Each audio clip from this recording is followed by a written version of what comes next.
নবীনজ ভাই একটু কাইন্ডলি একটু শেয়ার করবেন আমার লাইভটা প্লিজ।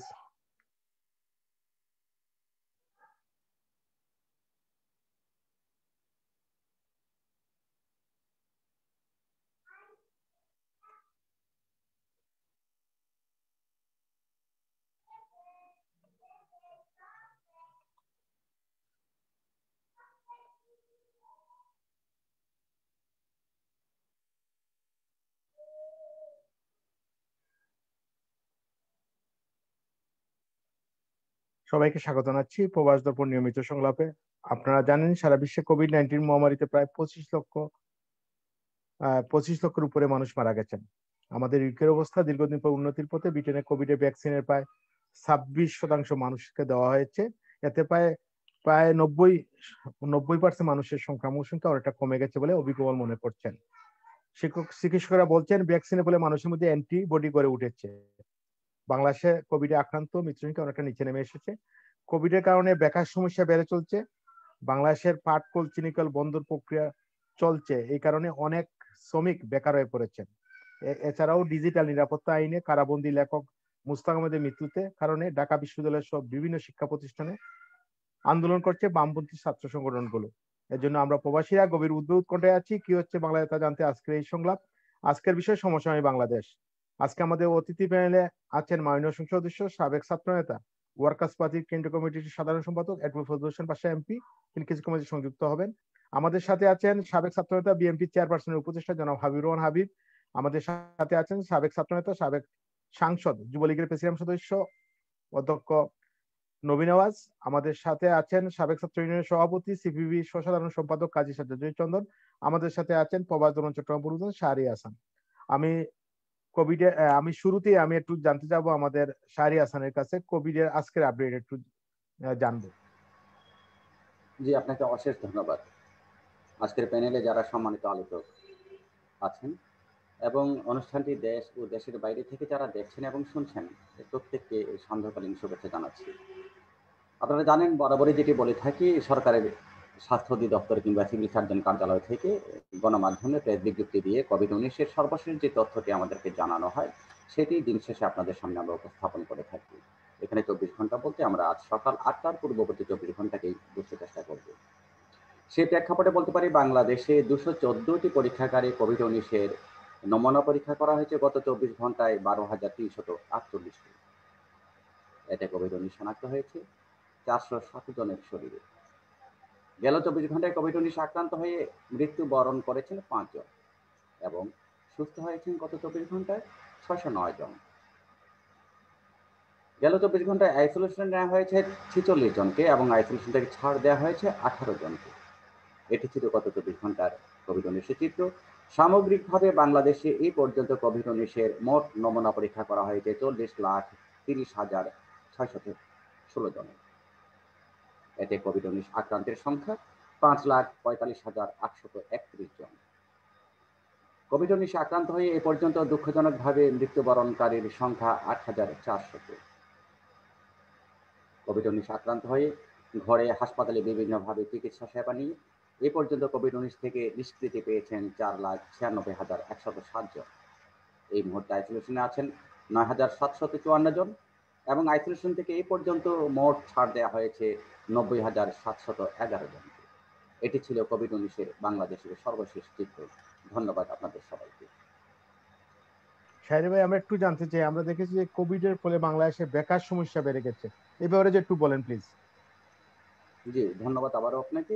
এটি একটি খুব গুরুত্বপূর্ণ প্রশ্ন, বিশেষ করে এই সময়টায়। আমরা সবাই জানি, আজকের প্যানেলে যারা আলোচক আছেন, সম্মানিত আলোচক, তারাও জানি কোভিড-19 কারণে কিন্তু নতুনভাবে মানুষ কর্মসংস্থান হারিয়েছে, অর্থাৎ নতুনভাবে বেকারের সংখ্যাটা বেড়েছে।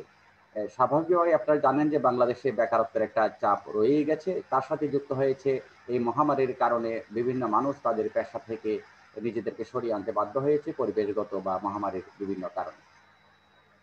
সেটির প্রেক্ষাপটে সরকার তার পক্ষ থেকে এইসব মানুষকে সহযোগিতা করার জন্য বিভিন্ন ক্ষেত্রে প্রণোদনা দেওয়ার চেষ্টা করেছেন, তার সাধ্যমতো সেটি করেছেন।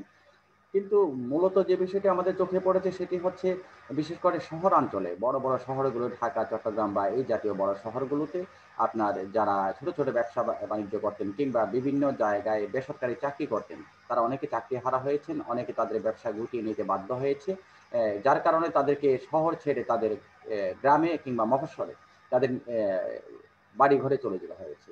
এখন প্রশ্নটা হচ্ছে, আমরা সবাই তো বুঝতে পাই এবং দেখতে পাচ্ছি সেটি সরেজমিনে যে যারা কর্মহারা হয়েছেন তারা কিন্তু নতুনভাবে নিজেদেরকে কোনো কাজে বা কোনো কর্মে সম্পৃক্ত করতে পারেননি। কারণ আমরা জানি যে দেশে এমনিতে বেকারত্বের চাপ আছে, নতুন করে কর্মসংস্থান হারানো মানুষ নতুন কোনো পেশায় যুক্ত হওয়াটা খুব সহজ একটা বিষয় নয়। সেই জায়গায় পরিবার পরিজন নিয়ে তারা কষ্টে আছে, দুঃখে আছে এবং অর্থনৈতিক যে একটা বিপত্তি তাদের সামনে দাঁড়িয়েছে।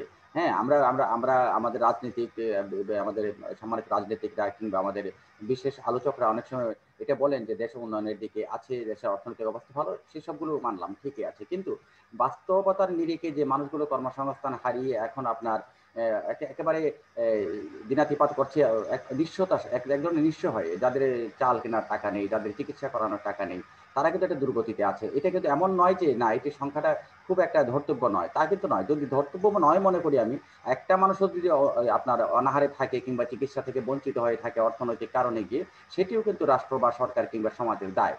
সেই জায়গায় যদি হাজার হাজার লাখ লাখ মানুষ আপনার এই ধরনের কষ্টটা দিনাতিপাত করতে থাকে, তাহলে সেই বিষয়টা নিশ্চয়ই একটা বড় ধরনের একটা দুর্ভোগ আমাদের জন্য, বিশেষ করে একটা রাষ্ট্রের জন্য সেটা কখনো কাম্য নয়। তো সরকারের জায়গায় তার সীমাবদ্ধতা থাকা সত্ত্বেও বিভিন্ন ক্ষেত্রে শিক্ষকদের থেকে শুরু করে অন্যান্য যারা আছেন পেশাগত ক্ষেত্রে তার প্রণোদনা দিয়েছেন এবং সেই প্রণোদনাটা আমি জানি যে কি পরিমাণ বা কতটুকু পর্যন্ত সহায়ক হয় তাদের জন্য। সেই ক্ষেত্রে এই কর্মসংস্থান হারানো মানুষগুলো যেন নিজেদেরকে আবার তাদের অর্থনৈতিক যে তাদের পারিবারিক প্রয়োজনে যে অর্থনীতির যে একটা ব্যাপার এবং রাষ্ট্রের যে অর্থনীতিকে চাঙ্গা করার ক্ষেত্রে জনসাধারণের যেটা ভূমিকা আছে সেই জায়গাটায় ফিরিয়ে নেওয়ার জন্য সরকারকে নতুন করে চিন্তা ভাবনা করা উচিত বলে মনে করি। ধন্যবাদ আপনাকে। ধন্যবাদ শাহরিয়ার ভাই। আমি একটু যেতে চাই, আমাদের সাথে আছেন বাংলাদেশ ছাত্র ইউনিয়নের সাবেক সভাপতি এবং বাংলাদেশের কমিউনিস্ট পার্টির সাধারণ সম্পাদক কাজী সাজ্জাদ চন্দন। চন্দন ভাই, আমরা শুরুতেই আমরা দেখতে পাচ্ছি যে বাংলাদেশে আপনার ডিজিটাল নিরাপত্তা আইনে একজন লেখক মুস্তাক আহমেদকে গ্রেপ্তার করা হয়েছিল এবং তিনি, আমরা জানি তিনি মারা গেছেন। এই মারা যাওয়ার পর আমরা দেখেছি গতকালকে বামপন্থী বিভিন্ন ছাত্র সংগঠন শাহবাগে আন্দোলন করেছে এবং অনেককে পুলিশ পিটিয়েছে, অনেকে গ্রেপ্তার করেছে এবং আজকে তাদেরকে জামিনও দেওয়া হয়নি।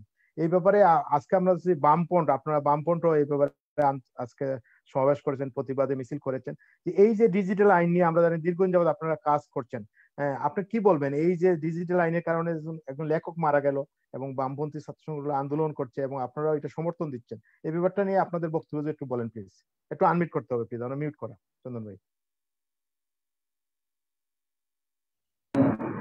ধন্যবাদ রূপচাঁদ দাস রূপক, প্রবাস দর্পণের সম্মানিত আলোচক বৃন্দ এবং সেই সাথে যারা আমাদের অনুষ্ঠান দেখছেন শুনছেন। প্রথমেই যে বিষয়টা বলতে চাই, আসলে বাংলাদেশে গণতন্ত্রকে গলা টিপে হত্যা করা হয়েছে এবং যারা দেশ শাসন করছেন তারা জনগণের উপর নির্ভর করে দেশ পরিচালনা করছেন না।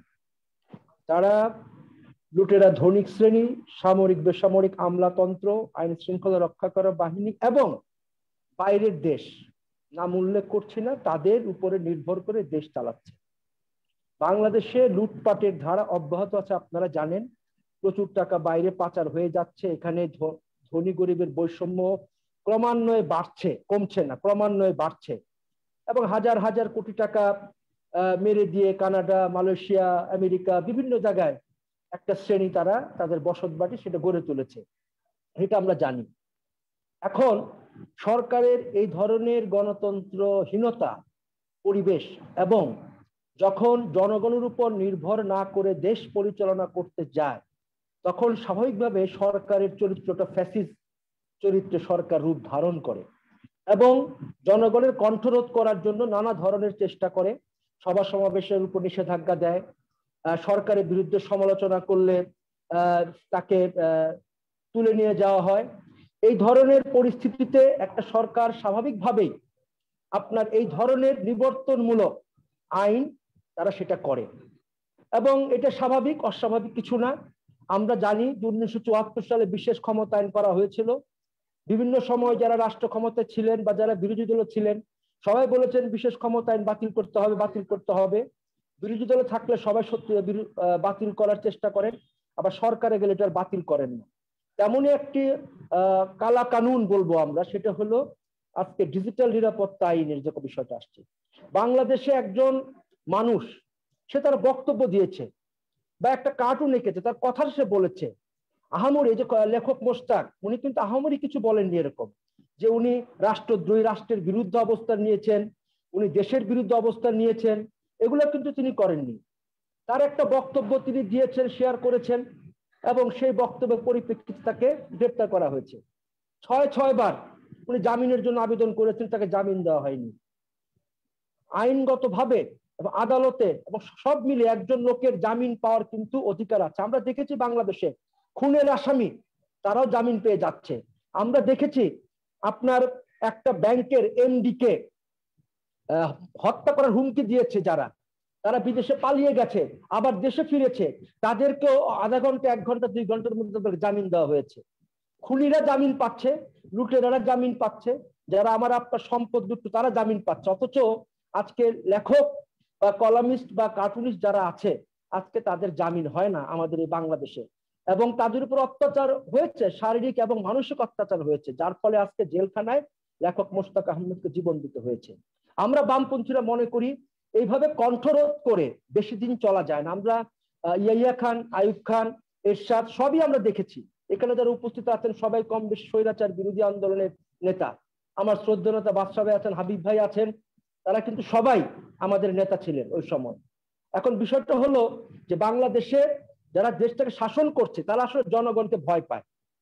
জনগণকে ভয় পায় বলেই ভয়ের যে সংস্কৃতি, আজকে শুধু এই ডিজিটাল নিরাপত্তা আইন না, আপনি যদি বাংলাদেশে অবাক হয়ে যাবেন, এটা আমি অন্তত আমার রাজনৈতিক জীবনে দেখি নাই যে আজকে গ্রামে গঞ্জে যেখানে আজকে মিটিং করবেন, সভা সমাবেশ করবেন, হয় আওয়ামী লীগের পারমিশন লাগবে, নাহলে থানার পারমিশন লাগবে।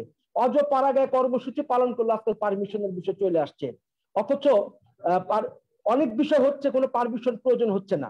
মানে অবস্থা একটা আতঙ্কের পরিবেশ বাংলাদেশে, একটা ভয়, একটা আতঙ্কের পরিবেশ কাজ করছে, এবং এই আতঙ্ক গভর্নমেন্ট ভয় পায় এবং সরকার ভয় পায় কখন, যখন তার জনগণের উপর তার কোনো দায়িত্ব থাকে না, জনগণ থেকে বিচ্ছিন্ন হয়ে যায়। আজকে আওয়ামী লীগ সরকার সে জনগণ থেকে বিচ্ছিন্ন, যতই উন্নয়নের কথা বলুক, যতই পদ্মা সেতু বানাকার যাই করুক, জনগণ থেকে কিন্তু বিচ্ছিন্ন হয়ে গেছে। হ্যাঁ, উন্নয়নমূলক কাজ তো করছে, কিন্তু এই উন্নয়নমূলক কাজ কিন্তু আপনার আইয়ুব খানও করেছিল, আইয়ুব খান 10 বছরে কম করেনি, এরশাদও তার আমলে কিন্তু কম বেশি কাজ করেছে উন্নয়নমূলক, কিন্তু এই উন্নয়নমূলক কাজ দিয়ে আসলে জনগণের ক্ষোভ বিক্ষোভ সেটাকে দমানো যায় না। তা আমরা মনে করি আজকে আমাদের বামপন্থী ছাত্র সংগঠনগুলো তারা গতকাল শাহবাগে লেখক মোশতাক আহমেদের মৃত্যুর প্রতিবাদে তারা মশাল মিছিল করেছে, পুলিশ বিনা উস্কানিতে সেই মিছিলে হামলা করেছে, এবং ব্যাপকভাবে বলা যায় লাঠিচার্জ, এবং অন্ধকারের মধ্যে, শাহবাগ এলাকায় লাইটও নাই, বাতিও ছিল না, অন্ধকারের মধ্যে ছেলেদের মেয়েদের বেদম প্রহার করেছে এবং নির্মম ভাবে তাদের উপর ঝাঁপিয়ে পড়েছে। মনে হচ্ছিল 71-এর পাকিস্তানি হায়নাদার বাহিনী যেমন 25শে মার্চ রাত্রেবেলায় আপনার যে পরিস্থিতি তৈরি করেছিল সেই অবস্থা তৈরি করেছে তারা। কি ছাত্ররা একটা প্রতিবাদ করতে গিয়েছে, শাহবাগে একটা মশাল মিছিল দিয়ে গিয়েছে, এটাই ভয় পেয়ে গেছে পুলিশ, কারণ একবেশি। এবং ছাত্র ইউনিয়নের, ঢাকা বিশ্ববিদ্যালয়ের সভাপতি এবং ছাত্র ইউনিয়নের অনেক নেতা কর্মীর মানে মাথা ফাটিয়ে দেওয়া হয়েছে এবং 7 জনকে গ্রেপ্তার করা হয়েছে। ছাত্র ইউনিয়নের আপনার বেসরকারি বিশ্ববিদ্যালয়ের সভাপতি, ছাত্র ইউনিয়নের জাহাঙ্গীরনগর বিশ্ববিদ্যালয়ের সাবেক সভাপতি, বেসরকারি বিশ্ববিদ্যালয়ের নেত্রী নাজিফা, এরকম অনেককেই তাদেরকে গ্রেপ্তার করেছে। এবং গ্রেপ্তার করে গতকাল পরিস্থিতি এরকম হয়েছে, তারা কে কোথায় আছে সেটাও সারা রাত ভোরে আমাদের খবর নিতে হয়েছে। কোনো থানা বলতে পারছে না যে অমুক থানায় আছে, শেষ পর্যন্ত যাও সকালবেলায় পাওয়া গেছে, সবার হদিস পাওয়া গেছে। মানে আতঙ্কটা কোন জায়গায় চলে গেছে যে আপনি গ্রেপ্তার হবেন, গ্রেপ্তার হওয়ার পরে আপনার সঙ্গে দেখাও করা যাবে না, খোঁজ খবরও নেওয়া যাবে না, এটা তো হতে পারে না। যাই তারা আজকে জামিনের জন্য আবেদন করেছিল, কিন্তু কোর্ট তাদের জামিন দেয় নাই, তাদেরকে জেল গেটে জিজ্ঞাসাবাদের জন্য অনুমতি দিয়েছে, 3 তারিখ জামিনের শুনানি করবে। আমার প্রশ্ন হলো যে আজকে প্রতিবাদ করেছে ছাত্ররা, ছাত্ররা তো রাষ্ট্রদ্রোহী না, তারা দেশদ্রোহী না, তারা কিন্তু রাষ্ট্র ক্ষমতা দখল করতে যায় নাই, তারা কিন্তু স্বরাষ্ট্রমন্ত্রীর চেয়ার দখল করতে যায় নাই, তাই না? আজকে তাদের উপরে এমন ভাবে নির্মম ভাবে আজকে নিপীড়ন লাঠিপেটা, এই লাঠিপেটা করে, লাঠিচার্জ করে, গুলি করে, টিয়ার গ্যাস মেরে আন্দোলনকে স্তব্ধ করবেন, এটা সম্ভব না বাংলাদেশে। কারণ বাংলাদেশের ছাত্র সমাজ তার একটা গৌরবোজ্জ্বল ভূমিকা আছে। আমরা বাম জোট আজকে আমরা কর্মসূচি পালন করেছি, আমরা বলেছি আজকে লেখক মোশতাক হত্যাকাণ্ডের জন্য বিচার বিভাগে তদন্ত করতে হবে, দোষীদের গ্রেপ্তার করতে হবে। আমরা বলেছি নিবর্তনমূলক এই যে ডিজিটাল নিরাপত্তা আইন সেটা বাতিল করতে হবে, বাতিল অবশ্যই করতে হবে। দুর্ভাগ্য হলো যে আমাদের দেশের সুশীল সমাজের কিছু প্রতিনিধি আছেন, তারা বড় বড় কথা বলেন, বিভিন্ন টক শোতে আমরা দেখি, কিন্তু এই বিষয়ে আমরা দেখছি না কাউকে মুখ খুলতে। মানে আমাদের দেশের বুদ্ধিজীবীরাও এবং একটা অংশ, আমি সবাইকে বলছি না, সুশীল সমাজের একটা অংশ আজকে হয় আওয়ামী পন্থী নাহলে বিএনপি পন্থী হয়ে গেছেন। আসলে মাঝামাঝি সত্য কথা বলবেন এরকম সংখ্যাটা দিন দিন বাংলাদেশে কমে যাচ্ছে। নাহলে এত বড় একটা ঘটনা অথচ কোনো মহল থেকে প্রতিবাদের দেখছি না। বামপন্থীরা বা ছাত্র সংগঠন, প্রগতিশীল ছাত্র সংগঠন গুলা তারাই রাস্তায় আছে। আমরা মনে করি আজকে আমাদের গ্রেপ্তারকৃত যে ছাত্র নেতা নাজিম চৌধুরী জয়, তামজিদ হোসেন চঞ্চল, হায়দার চঞ্চল, নাজিফা হক, জয়ন্তী চক্রবর্তী, আকিক, তারপরে হলো আলসাদ, এদেরকে আমাদের অবিলম্বে মুক্তি দিতে হবে এবং বাংলাদেশে এই ডিজিটাল নিরাপত্তা আইন বাতিল করতে হবে। এই যে সংগ্রাম আমাদের চলবে, কারণ জনগণের কণ্ঠকে রোধ করে কোনো স্বৈরাচার কখনো টিকতে পারে নাই, এই স্বৈরাচারও টিকতে পারবে না। আপনাদের সবাইকে ধন্যবাদ।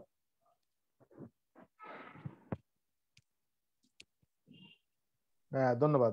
আমি একটু আমাদের হাবিবুর রহমান হাবিব ভাই, উনি আবার বিচ্ছিন্ন হয়ে গেছেন, ওনার ইন্টারনেটের সমস্যা হচ্ছে। আমি যাব, আমাদের সাথে আছেন সাবেক সাংসদ, আওয়ামী লীগ যুবলীগের কেন্দ্রীয় কমিটির প্রেসিডেন্ট সদস্য, বঙ্গবন্ধু পার্থক্যের সভাপতি, সাবেক ছাত্র নেতা নবীন নওয়াজ ভাইয়ের কাছে।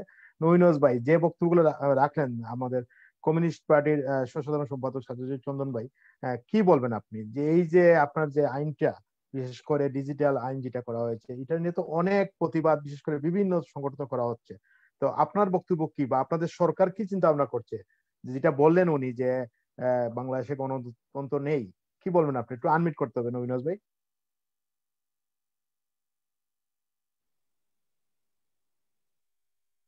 ধন্যবাদ রূপক দা, আপনার প্রবাস দর্পণকে পাশাপাশি ধন্যবাদ জানাই। আজকে যারা অতিথি আছেন আমাদের মধ্যে, ফজলে হোসেন বাদশাহ এমপি, ওয়ার্কার্স পার্টির নেতা, আমাদের মধ্যে হাবিব ভাই আছেন, আমাদের মাননীয় বেগম খালেদা জিয়ার উপদেষ্টা আছেন, আমাদের মধ্যে কাজী সাজ্জাদ জহির চন্দন ভাই আছেন, পাশাপাশি আমাদের শাহরিয়ার ভাই আছেন আগের মতো করেই। সকলকে শুভেচ্ছা অভিনন্দন জানাই, পাশাপাশি দর্শক শ্রোতা। আসলে যে কথাটি বলেছেন উনি, স্বাভাবিকভাবেই বাংলাদেশ তো, বাংলাদেশে আন্দোলন সংগ্রামের মধ্য দিয়ে বাংলাদেশ এগিয়ে যাচ্ছে। দীর্ঘ 50 বছরের বাংলাদেশ, আমরা যুদ্ধের মধ্য দিয়ে বাংলাদেশ পেয়েছি। আমরা 90-এর গণঅভ্যুত্থান করেছিলাম, তৎকালীন সময় আমরা আন্দোলনের মধ্য দিয়ে, ছাত্র আন্দোলনের মধ্য দিয়ে, তার পরবর্তী পর্যায়ে 91-96 পর্যন্ত আন্দোলন, এর পরবর্তীতে আমরা দেখেছি 6 সালের আন্দোলনে, এরপরে তত্ত্বাবধায়ক সরকার 2 বছরের, সেটাও দেখেছি। এভাবে আন্দোলন সংগ্রামের মধ্য দিয়ে বাংলাদেশ এগিয়ে যাচ্ছে। বাংলাদেশ যেখানে যে সরকারই আসুক, যখনই আসুক, সেই সরকারের কোনো ভুল ত্রুটি পেলেই কিন্তু আন্দোলন হয়, এটা বাস্তবতা। আন্দোলন হবে। সরকার কখনো আন্দোলনের ব্যাপারে একেবারে নিষেধাজ্ঞা করে দিয়েছে এটাও না, আন্দোলন থাকবে। কিন্তু আন্দোলনের মাঝখানে যে সমস্যাগুলো হয়, যেমন যে কথাটি বলেছেন যে আমাদের চন্দন ভাই যেটা বলেছেন যে ডিজিটাল নিরাপত্তা আইন বাতিল করতে, আসলে তো ডিজিটাল বাংলাদেশ আমরা চেয়েছিলাম, হয়তো অনেকে বিশ্বাস করতে পারেনি যে ডিজিটাল বাংলাদেশ আদৌ হবে কিনা, ডিজিটাল বাংলাদেশ হচ্ছে কিনা, হতে পারে কিনা, এই বিষয়টির প্রতি কোনো বিশ্বাস ছিল না আমাদের। আমরা সবাই এখন যে আমরা অনলাইনে এই যে লাইভে টক শোতে অংশগ্রহণ করলাম, এটা কিন্তু ডিজিটালের একটা অংশ বিশেষ। তাছাড়া পাশাপাশি আমরা এখন চ্যানেলগুলো দেখি, এই যে চ্যানেল এসছে, এটা যদি ডিজিটালের আওতায় যদি বাংলাদেশ এগিয়ে না আসতো, বাংলাদেশ সরকার যদি সেই ভূমিকা না নিতেন, তাহলে কিন্তু এই ডিজিটাল বাংলাদেশের কথা আমরা বলতে পারতাম না। প্রত্যেকটি কাজকর্ম দেখেন, আপনি আমাকে কিন্তু সম্ভবত 11 মিনিট আগে কিন্তু আমাকে কল দিলেন, আমি সাথে সাথে কিন্তু হোয়াটসঅ্যাপে কলটা ধরলাম, কথা বললাম, হ্যাঁ দাদা আমি এই ঠিক আপনার জাস্ট টাইমের মধ্যে আমি ঢুকবো, এর মধ্যে আবার একটু মেসেজ পাঠিয়েছেন। এই যে শর্ট টাইমে, কোথায় আপনি লন্ডন আছেন, যেখানে আমাদের দেশ থেকে 10-12 ঘন্টা এয়ারপোর্ট লাগে, সেই দেশ থেকে তথ্যপত্র পাঠাচ্ছেন। বাঙালি কিন্তু বিশ্বাস করে ফেলেছে যে ডিজিটাল বাংলাদেশ। আমরা মেসেঞ্জারের মাধ্যমে আমরা কাগজপত্র নিয়ে দৌড়াদৌড়ি করা লাগে না এখন। কোনো একটা বিষয় যদি আমরা মেসেঞ্জারের মাধ্যমে, হোয়াটসঅ্যাপের মাধ্যমে যদি পাঠাই, তারপরে ইমেইল থেকে শুরু করে অনেক রকমের সিস্টেম পদ্ধতি চালু হয়েছে। এই পদ্ধতিগুলো স্বাভাবিকভাবে কিন্তু ডিজিটাল। এখন এই দেশে ডিজিটাল পদ্ধতি আসার পরে আমরা যেমন একসময় অস্ত্রের কথা বলতাম, অস্ত্র যেমন একটা আমাদের জন্য একটু ঝুঁকিপূর্ণ বিষয় ছিল, যেমন অবৈধ অস্ত্রের কথা শুনলে আমরা ভয় পেতাম। এই অস্ত্রের থেকে কিন্তু বড় অস্ত্র হয়ে গেছে এখন এই ডিজিটাল পদ্ধতিটি। ডিজিটাল পদ্ধতি আসার পরে আপনি দেখেন একের পর একজন আরেকজনের বিরুদ্ধে যেমন কিছু লিখতে পারে, যেমন প্রচার করতে পারে, অপপ্রচারও করতে পারে, সরকারের বিরুদ্ধে কিন্তু কিছু লিখতে পারে, আবার যারা বিরোধী দলে থাকে তার বিরুদ্ধেও কিন্তু লেখা যায়। এই লেখালেখির কারণে এক পর্যায়ে এসে সরকার বিভিন্ন রকমের কর্মকাণ্ডের মধ্যে যা দেখতে পেয়েছে যে খুন খারাপি থেকে শুরু করে এবং অপপ্রচার থেকে শুরু করে গুজব ছড়ানো থেকে শুরু করে এই বিষয়গুলো সামনে এসে গিয়েছে। আসার কারণে এই ডিজিটাল নিরাপত্তা আইনটি হয়েছে। এটা আপনারা সব জানেন, আমার থেকে বেশি জানেন আপনারা। কিন্তু সরকার ডিজিটাল নিরাপত্তা আইন করেছে, ডিজিটাল পদ্ধতি দেশে চালু হয়েছে, সেই জন্য ওইটাকে নিয়ন্ত্রণ করার জন্য, কন্ট্রোল করার জন্য। তো সেটি করে এগিয়ে যাচ্ছে। হয়তো একটা জিনিস হতে পারে যেটা আমাদের চন্দন ভাই বললেন যে বন্ধ হবে না, কারণ ডিজিটাল যুগে আমরা ঢুকে গিয়েছি। এই ডিজিটাল থেকে একেবারে কলাপস করে, একেবারে বন্ধ করে দিয়ে আমরা কিন্তু আবার সেই আগের যুগে চলে যেতে পারবো। 10 বছর 15 বছর আগে যেখানে আমরা ফেসবুক বুঝতাম না, আমরা মেসেঞ্জার বুঝতাম না, আমরা হোয়াটসঅ্যাপের কথা শুনিনি কখনো, ইমো থেকে শুরু করে অনেক মাধ্যম। তো সেই যুগে আমরা যেতে পারবো না। যেহেতু আমাদের ডিজিটাল এই পদ্ধতি যেটি চালু রেখে বাংলাদেশকে সারা পৃথিবীর সাথে প্রতিযোগিতায় অংশগ্রহণ করিয়ে এই দেশকে সামনে এগোতে হবে, সেহেতু ডিজিটাল নিরাপত্তা আইন বাতিল করা যাবে না। এটাকে হয়তো কোনো কারণে প্রয়োজন যদি হয়, যদি মনে করে যে সরকার যে বিষয়টি আসলে মানে সমাজের সাথে, আমাদের জাতির সাথে, আমাদের বিশেষ করে যারা আমরা এই সমাজের সচেতন নাগরিক, এই সচেতন নাগরিকের কাছে যদি এই জিনিসটি অগ্রহণযোগ্য হয়, তাহলে সেই জায়গাতে কোথায় কোথায় অগ্রহণযোগ্য, কোন জায়গাতে আমাদের সমাজের জন্য এটি ক্ষতিকারক, সেই দিকগুলো হয়তো সংশোধন করা যেতে পারে। নবীনজ ভাই আমি একটু যেটা জানতে চাই, বিশেষ করে যে মুস্তাক আহমেদ যিনি মারা গেলেন, উনি কিন্তু গত 10 মাস যাবত কিন্তু জামিন পাচ্ছিলেন, 1 নম্বর। 2 নম্বর হচ্ছে যে উনাকে যে মামলাটা উনাকে দেওয়া হয়েছে, যে কার্টুনিস্ট, একটা কার্টুন উনি শেয়ার করেছিলেন, একটা কার্টুন, এবং উনি একজন বাংলাদেশের বড় ব্যবসায়ী এই কার্টুনটা শেয়ার করেছিলেন। উনি কিন্তু সরকার বিরোধী কিন্তু সরাসরি কোনো কাজে কিন্তু জড়িত ছিলেন না। একজন যদি ব্যবসায়ী, দুর্নীতিবাদ ব্যবসায়ী নিয়ে যদি এই কার্টুন শেয়ার করায় যদি এই অবস্থা হয়, তাহলে বাংলাদেশে যারা সাংবাদিক আছেন, বাংলাদেশে যে মিডিয়া গুলো আছে, তাদের অবস্থা কি হতে পারে? আপনি কি বলবেন? না, ঠিক বলেছেন রূপক দা। যদি এরকম কোন ঘটনা ঘটে থাকে, আমরা কিন্তু দেখেছি বাংলাদেশে এর চেয়ে ছোট বিষয় নিয়ে কাজ করতে যে সরকারের প্রশাসনে যারা থাকে তারা কাজ করতে যে অনেক ঘটনা ঘটেছে, যে দুর্ঘটনাগুলোর ব্যাপারে তদন্ত করে দেখা গেছে যে বিষয়গুলো আসলে প্রয়োজন ছিল না। এই ধরনের কোনো তৎপরতা চালানোর বিষয়ে সরকারের আইন শৃঙ্খলা বাহিনী হয়তো এমনও ঘটনা ঘটিয়েছে যে ঘটনা না ঘটালেই পারত। ওই ঘটনার মধ্য দিয়ে কেউ মারা গিয়েছে, অথবা এর চেয়ে বড় কিছু ঘটে গেছে, পারিবারিক ভাবে ক্ষতিগ্রস্ত হয়েছে। আমরা এমনও দেখেছি যে 14 বছর জেল কেটেছে, 14 বছর পরে দেখা গেল তার কোনো দোষ নাই। এরকম তো ঘটেছে। কিন্তু বাংলাদেশের আইন শৃঙ্খলা রক্ষা করার ক্ষেত্রে আইন শৃঙ্খলা বাহিনী থেকে শুরু করে, আইন আদালত থেকে শুরু করে যেই ইয়েগুলো পার্টস গুলো আছে আমাদের, বা আমাদের যে প্রতিষ্ঠানগুলো আছে, এই প্রতিষ্ঠানগুলো কাজ করতে গেলে এরকম কোনো ঘটনা ঘটতেই পারে। আমি এটা অস্বীকার করবো না।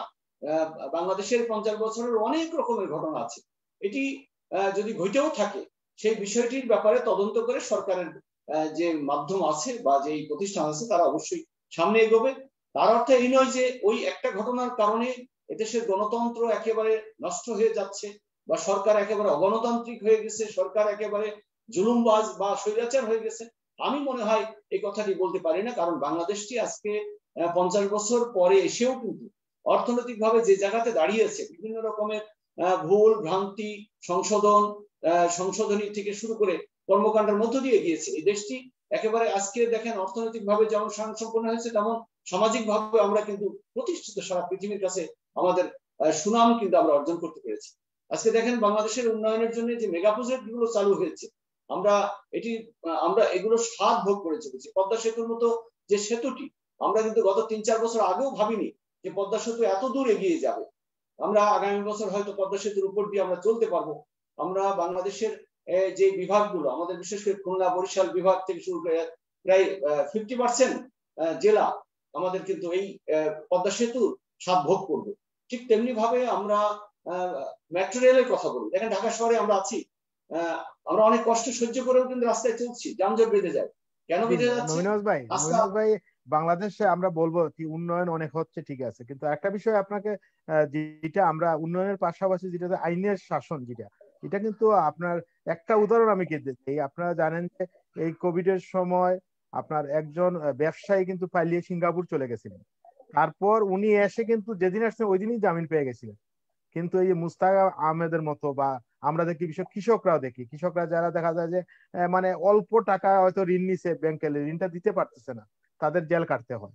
কিন্তু যাদের টাকা আছে, যাদের আপনার উপরে বলবো চ্যানেল আছে, এই চ্যানেল এরা কিন্তু মুক্তি পেয়ে যায়। আমি যেটা বলতে চাচ্ছি যে এখানে যারা আছেন আপনারা সবাই এলো স্বৈরাচারী এরশাদ বিরোধী আন্দোলনে আপনাদের জীবনের শ্রেষ্ঠ সময়টা আপনারা ব্যয় করেছেন, আন্দোলন করেছেন, এরশাদ সাহেবকে পতন করেছেন, গণতন্ত্র সংগ্রাম করেছেন। কিন্তু আজকে যে বাস্তবতা হচ্ছে কি, দেখা যায় একজন বড় ব্যবসায়ী উনি জামিন পেয়ে যাচ্ছেন, কিন্তু এই মুস্তাক আহমেদের মতো বা অনেক গরিব মানুষ জামিন পায় না। এই ব্যাপারটা নিয়ে আপনারা যারা, আমি জানি আপনি মাননীয় প্রধানমন্ত্রী খুব কাছের মানুষ এবং আপনি খুবই ভূমিকা রাখেন আপনি, এবং আপনি অন্যান্য মানুষের মতো অন্যান্য রাজনীতির মতো আপনি কথা বলেন না, যেটা সঠিক এটাই বলেন। এই ব্যাপারটা নিয়ে আপনার কি চিন্তা ভাবনা, এটা কি করা উচিত? আমি বলি, এখানে আমাদের চন্দন ভাই, বাদশা ভাই আসবেন, হাবিব ভাই আসবেন। স্বৈরাচার বিরোধী আন্দোলনের সময় গতকালকে কোনো একটা মহলে কথা বলতে যে আমরা, আমার সিনিয়র, 1 বছরের সিনিয়র ভাইয়ের সাথে দেখা হলো, কথা হলো, কথাটি আসছে এভাবেই যে আমরা যারা 80 দশকে রাজনীতি করেছি, আন্দোলন সংগ্রাম করেছি, আমরা লেখাপড়া করতে দেখেছি যে যেখানে আমি 88 সালে মাস্টার ডিগ্রি পাশ করে বের হওয়ার কথা, সেখানে 91 সালে বেরিয়েছি, কত বছর পরে দেখেন। তাহলে এই সেশন জটটা ছিল কেন? ছিল আন্দোলন সংগ্রামের কারণে এই সেশন জট ছিল। ঠিক এরকম অনেক সেশন জটের কারণে আমাদের যে আদালত গুলো আছে, মামলা মোকদ্দমা এত পরিমাণের জট বেঁধে গেছে, মানে সেশন জটের মতো অবস্থা। প্রচুর মামলা এমন ভাবে জট বেঁধে আছে, এই বেঁধে যাওয়ার মধ্য দিয়ে আপনি বলছেন যে একজন শিল্পপতি সে বিদেশ থেকে এসে সে জামিন পেয়ে গেল শর্ট টাইমে, অল্প সময়। আসলে মামলার পরিমাণ এত পরিমাণে জমে গেছে যে এই জমে যাওয়ার মধ্য দিয়ে যে এগুলো যে স্বচ্ছভাবে করে, আমার মনে হয় যেটা আদালতগুলো যে সেই জায়গায় যে দাঁড়াবে সেটি পারছে না। কারণটি হচ্ছে কি জানেন? আসলে অনেক কথা বলতে হয় যে আমাদের, আমি যদিও সরকারি দলের একজন মানুষ, বলতে হয় আমাদের সব জায়গায় রাজনীতি চলে আসছে। আপনি দেখেন আদালত থেকে শুরু করে সব জায়গায় আদালতের যারা বিশেষ করে বিচার কার্য সম্পন্ন করে বিচারের সংখ্যাটাকে কমায় নিয়ে আসবে, সেই জায়গাটিতে রাজনীতির কারণেও অনেক সময় দেখছি আমরা যে এত পরিমাণে মামলা মোকদ্দমা আছে যেগুলো সম্পন্ন করে বাংলাদেশের গতি, বাংলাদেশের এই যে মামলার ক্ষেত্রে যেটি বললেন যে একজন মানুষ সে দীর্ঘদিন ধরে, আমি বললাম না 14 বছর ধরে জেল খেটেছে, সে 14 বছর পরে মামলা সমাধান হয়ে দেখা যাচ্ছে আসলে সে দোষী না। এই তো সেই বাংলাদেশ। আমাদের এই দেশে বিভিন্নমুখী অপতৎপরতার কারণে আমরা সাধারণ মানুষ কিন্তু সাফার করি, আমাদের দেশের মানুষ সাফার করে, এটি কিন্তু স্বীকার করা লাগবে দাদা। তো সেজন্যই বলবো যে এরকম অনেক ঘটনা আছে, যে ঘটনা আপনি একটা ঘটনা বললেন, উদাহরণ দিলেন, এরকম বহু ঘটনা আছে, এরকম ঘটে যাচ্ছে যেই বিচারটি হওয়ার কথা। আমি এমনও দেখেছি, আমি নিজে ব্যক্তিগতভাবে, যে আরপিও লঙ্ঘন করে একজন এমপি হলেন বা 2 জন এমপি ছিলেন, একটা মামলা হলো, তাদের নামে শোকজ হলো, সরি আমি বলবি কারণ দর্শন নোটিশ হলো, তারা তাদের এমপি পদ কেন বাতিল করা হবে না? আরপি লঙ্ঘনের কারণে।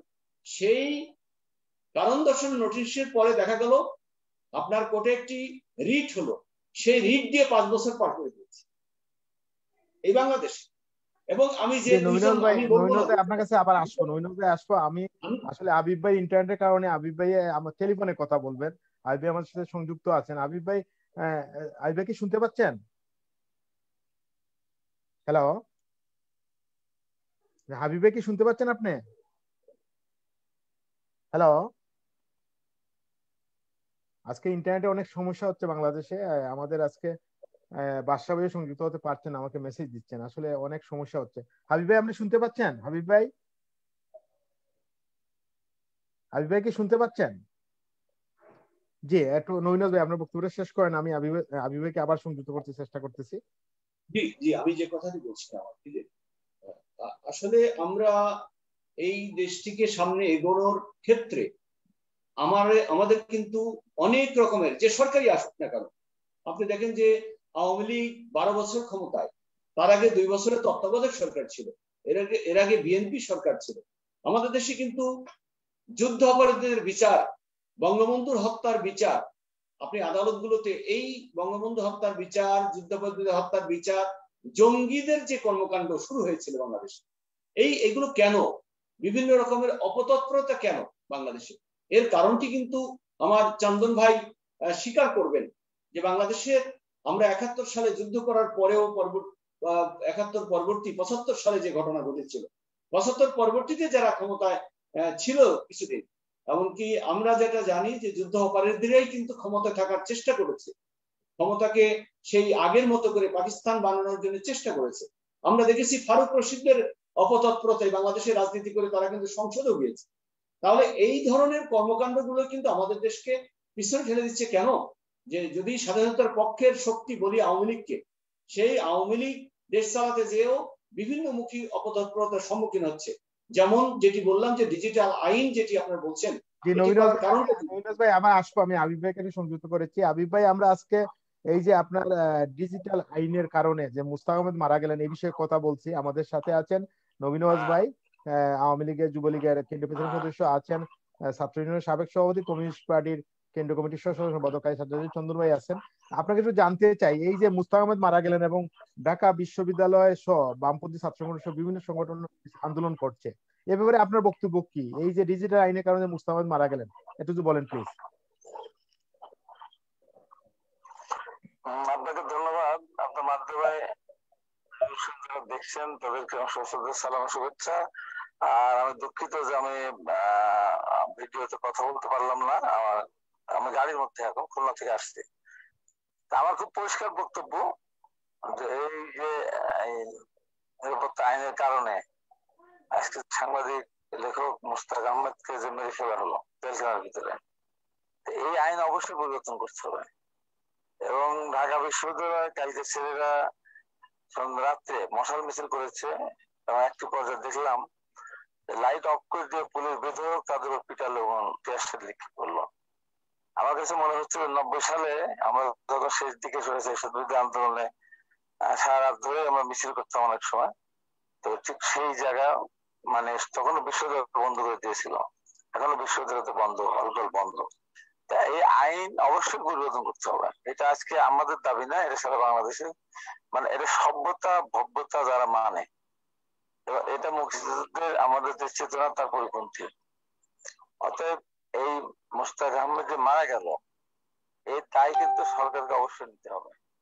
সরকার যদি মনে করে থাকে যে আজকে মুস্তাক আহমেদ মারা গেল, 2 দিন মিছিল হলো, ছাত্ররা মশাল মিছিল করলো, প্রতিবাদ করলো, কিছু পুলিশ মামলা দিল, কিছু আহত করলো ছাত্রদের, শেষ হয়ে যাবে তা কিন্তু যাবে না। তাকে সবকিছু তো শেষ আছে। এই সরকার আজকে সব দিক থেকে ব্যর্থ।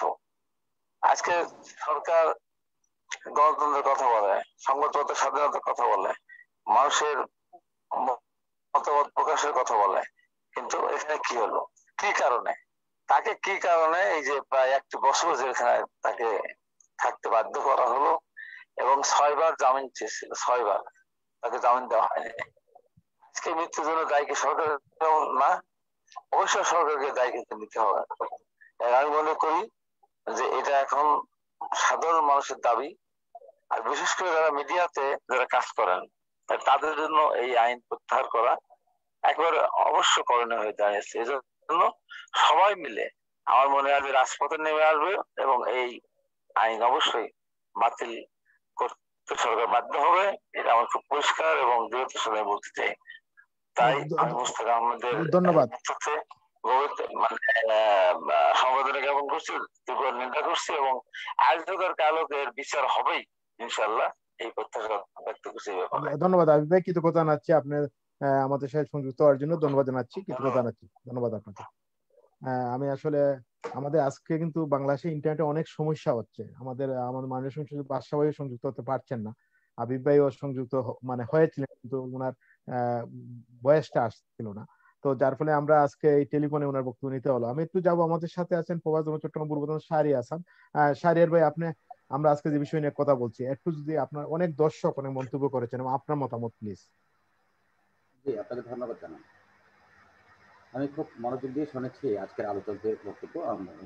তিনজন সম্মানিত আলোচক কথা বলেছেন, তাদের নিজ নিজ অবস্থান থেকে বিষয়গুলো প্রত্যেকটাই যৌক্তিক কথা।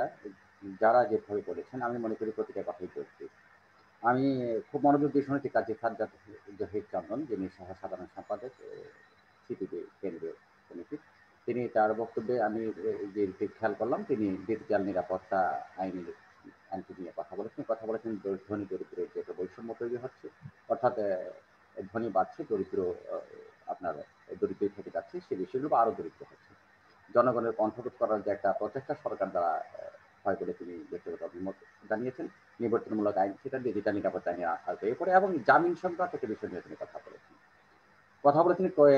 আমাদের নবীন নেওয়াজ, যিনি সাবেক মাননীয় সংসদ সদস্য এবং প্রেসিডিয়াম সদস্য বাংলাদেশ আওয়ামী লীগ বলে, বরাবরের মতো তিনি খুব চমৎকার ভাবে কথা বলেন, এবং সরকারের প্রতিনিধি হওয়ার পর যে জায়গাগুলো খণ্ডন করার প্রয়োজন তিনি সেটি খণ্ডন করেন, আবার কোনো কোনো ক্ষেত্রে যে সমস্যাগুলো আছে সেটিও তিনি উপস্থাপন করার চেষ্টা করেন।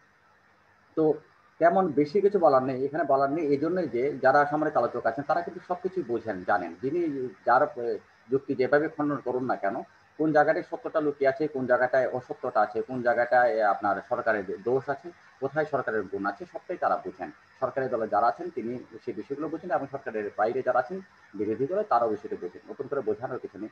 আমার মাঝে মধ্যে হয় কি, আজকে যেহেতু আলোচনাটা এসেছেন আপনারা, আমার একটু জানতে ইচ্ছে করে, নিশ্চয়ই আমাদের মধ্যে দেশপ্রেম থাকবে। সরকার তো নিশ্চয়ই ভালো কাজ করবে, ভালো কাজ করেছে, প্রচুর করেছে। আমরা দেখতে পাচ্ছি যে উন্নয়নের কথাগুলো বলা হচ্ছে, এগুলো তো মিথ্যা নয়।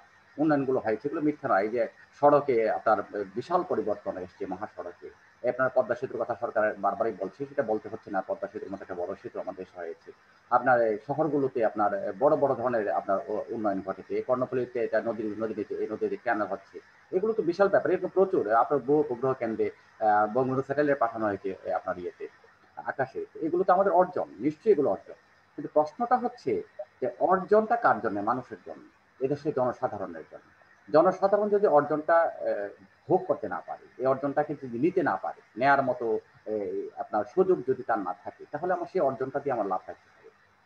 একটু আগে যেটা আমাদের সাজ্জাদ ভাই বলেছেন চমৎকার কথা, যে এরশাদের আমলে তো হয়েছে বড় বড় উন্নয়ন, হয়নি? যমুনাশী তো হয়নি, বা উপজেলাগুলো তো তারই তৈরি করা, প্রশাসনকে দিতে কেন্দ্রীকরণ করা হয়েছে। কিংবা এই যে আপনার ঢাকায় যে আপনার রেলওয়ে স্টেশন, যেটা আপনার কমলাপুর রেলওয়ে স্টেশন, এশিয়ার বিখ্যাত রেলওয়ে স্টেশন তখনকার সময়ের, এবং এখনো, এবং সেটা আইয়ুব সরকার আমলে আপনার আপনার সেই ধরনের উন্নয়নগুলো করা হয়েছে। কিন্তু প্রশ্নটা হচ্ছে শুধু উন্নয়নের দিয়েই যে আমার যে সবটা পরিমাপ করতে হবে তা তো নয়। আমার খুব জানতে ইচ্ছে করে এই বিষয়টা। আমি একটা বিষয়ের আজকে দুজন আলোচক এখানে উপস্থিত আছেন, দুজনের কাছে আমি একটা বিষয় জানতে চাইছি। সেটি হচ্ছে কি, তত্ত্বাবধায়ক সরকার যখন এই দেশে আসে, অর্থাৎ বিগত আপনার যে তত্ত্বাবধায়ক সরকারটা গেল, অর্থাৎ তত্ত্বাবধায়ক সরকার নামধারী যে আপনার সেনা সরকার যেটা এসেছে, অর্থাৎ মইনু আহমেদ এবং ফখরুদ্দিন আহমেদ সাহেব, যারা এই 2 বছর দেশ চালিয়েছিলেন, আমার খুব জানতে ইচ্ছে করে তারা যখন ক্ষমতা হস্তান্তর করলো কিংবা নির্বাচনটা দিল, যেভাবে হোক তারা ভালো মন্দ কি করেছে না করেছে সে আপনারা সবাই জানেন, আমরাও জানি। তারা যখন ক্ষমতায় নির্বাচন দিলেন, নির্বাচনের পর আপনার নতুন একটা সরকার রাষ্ট্র ক্ষমতা গ্রহণ করলেন, তারপর পরে তারা দেশ ছেড়ে চলে গেলেন কেন? তারা কেন দেশে ফিরে আসেন না? যুগের পর যুগ কেন তারা দেশে ফিরে আসেন না? তাদের সমস্যাটা কি ছিল?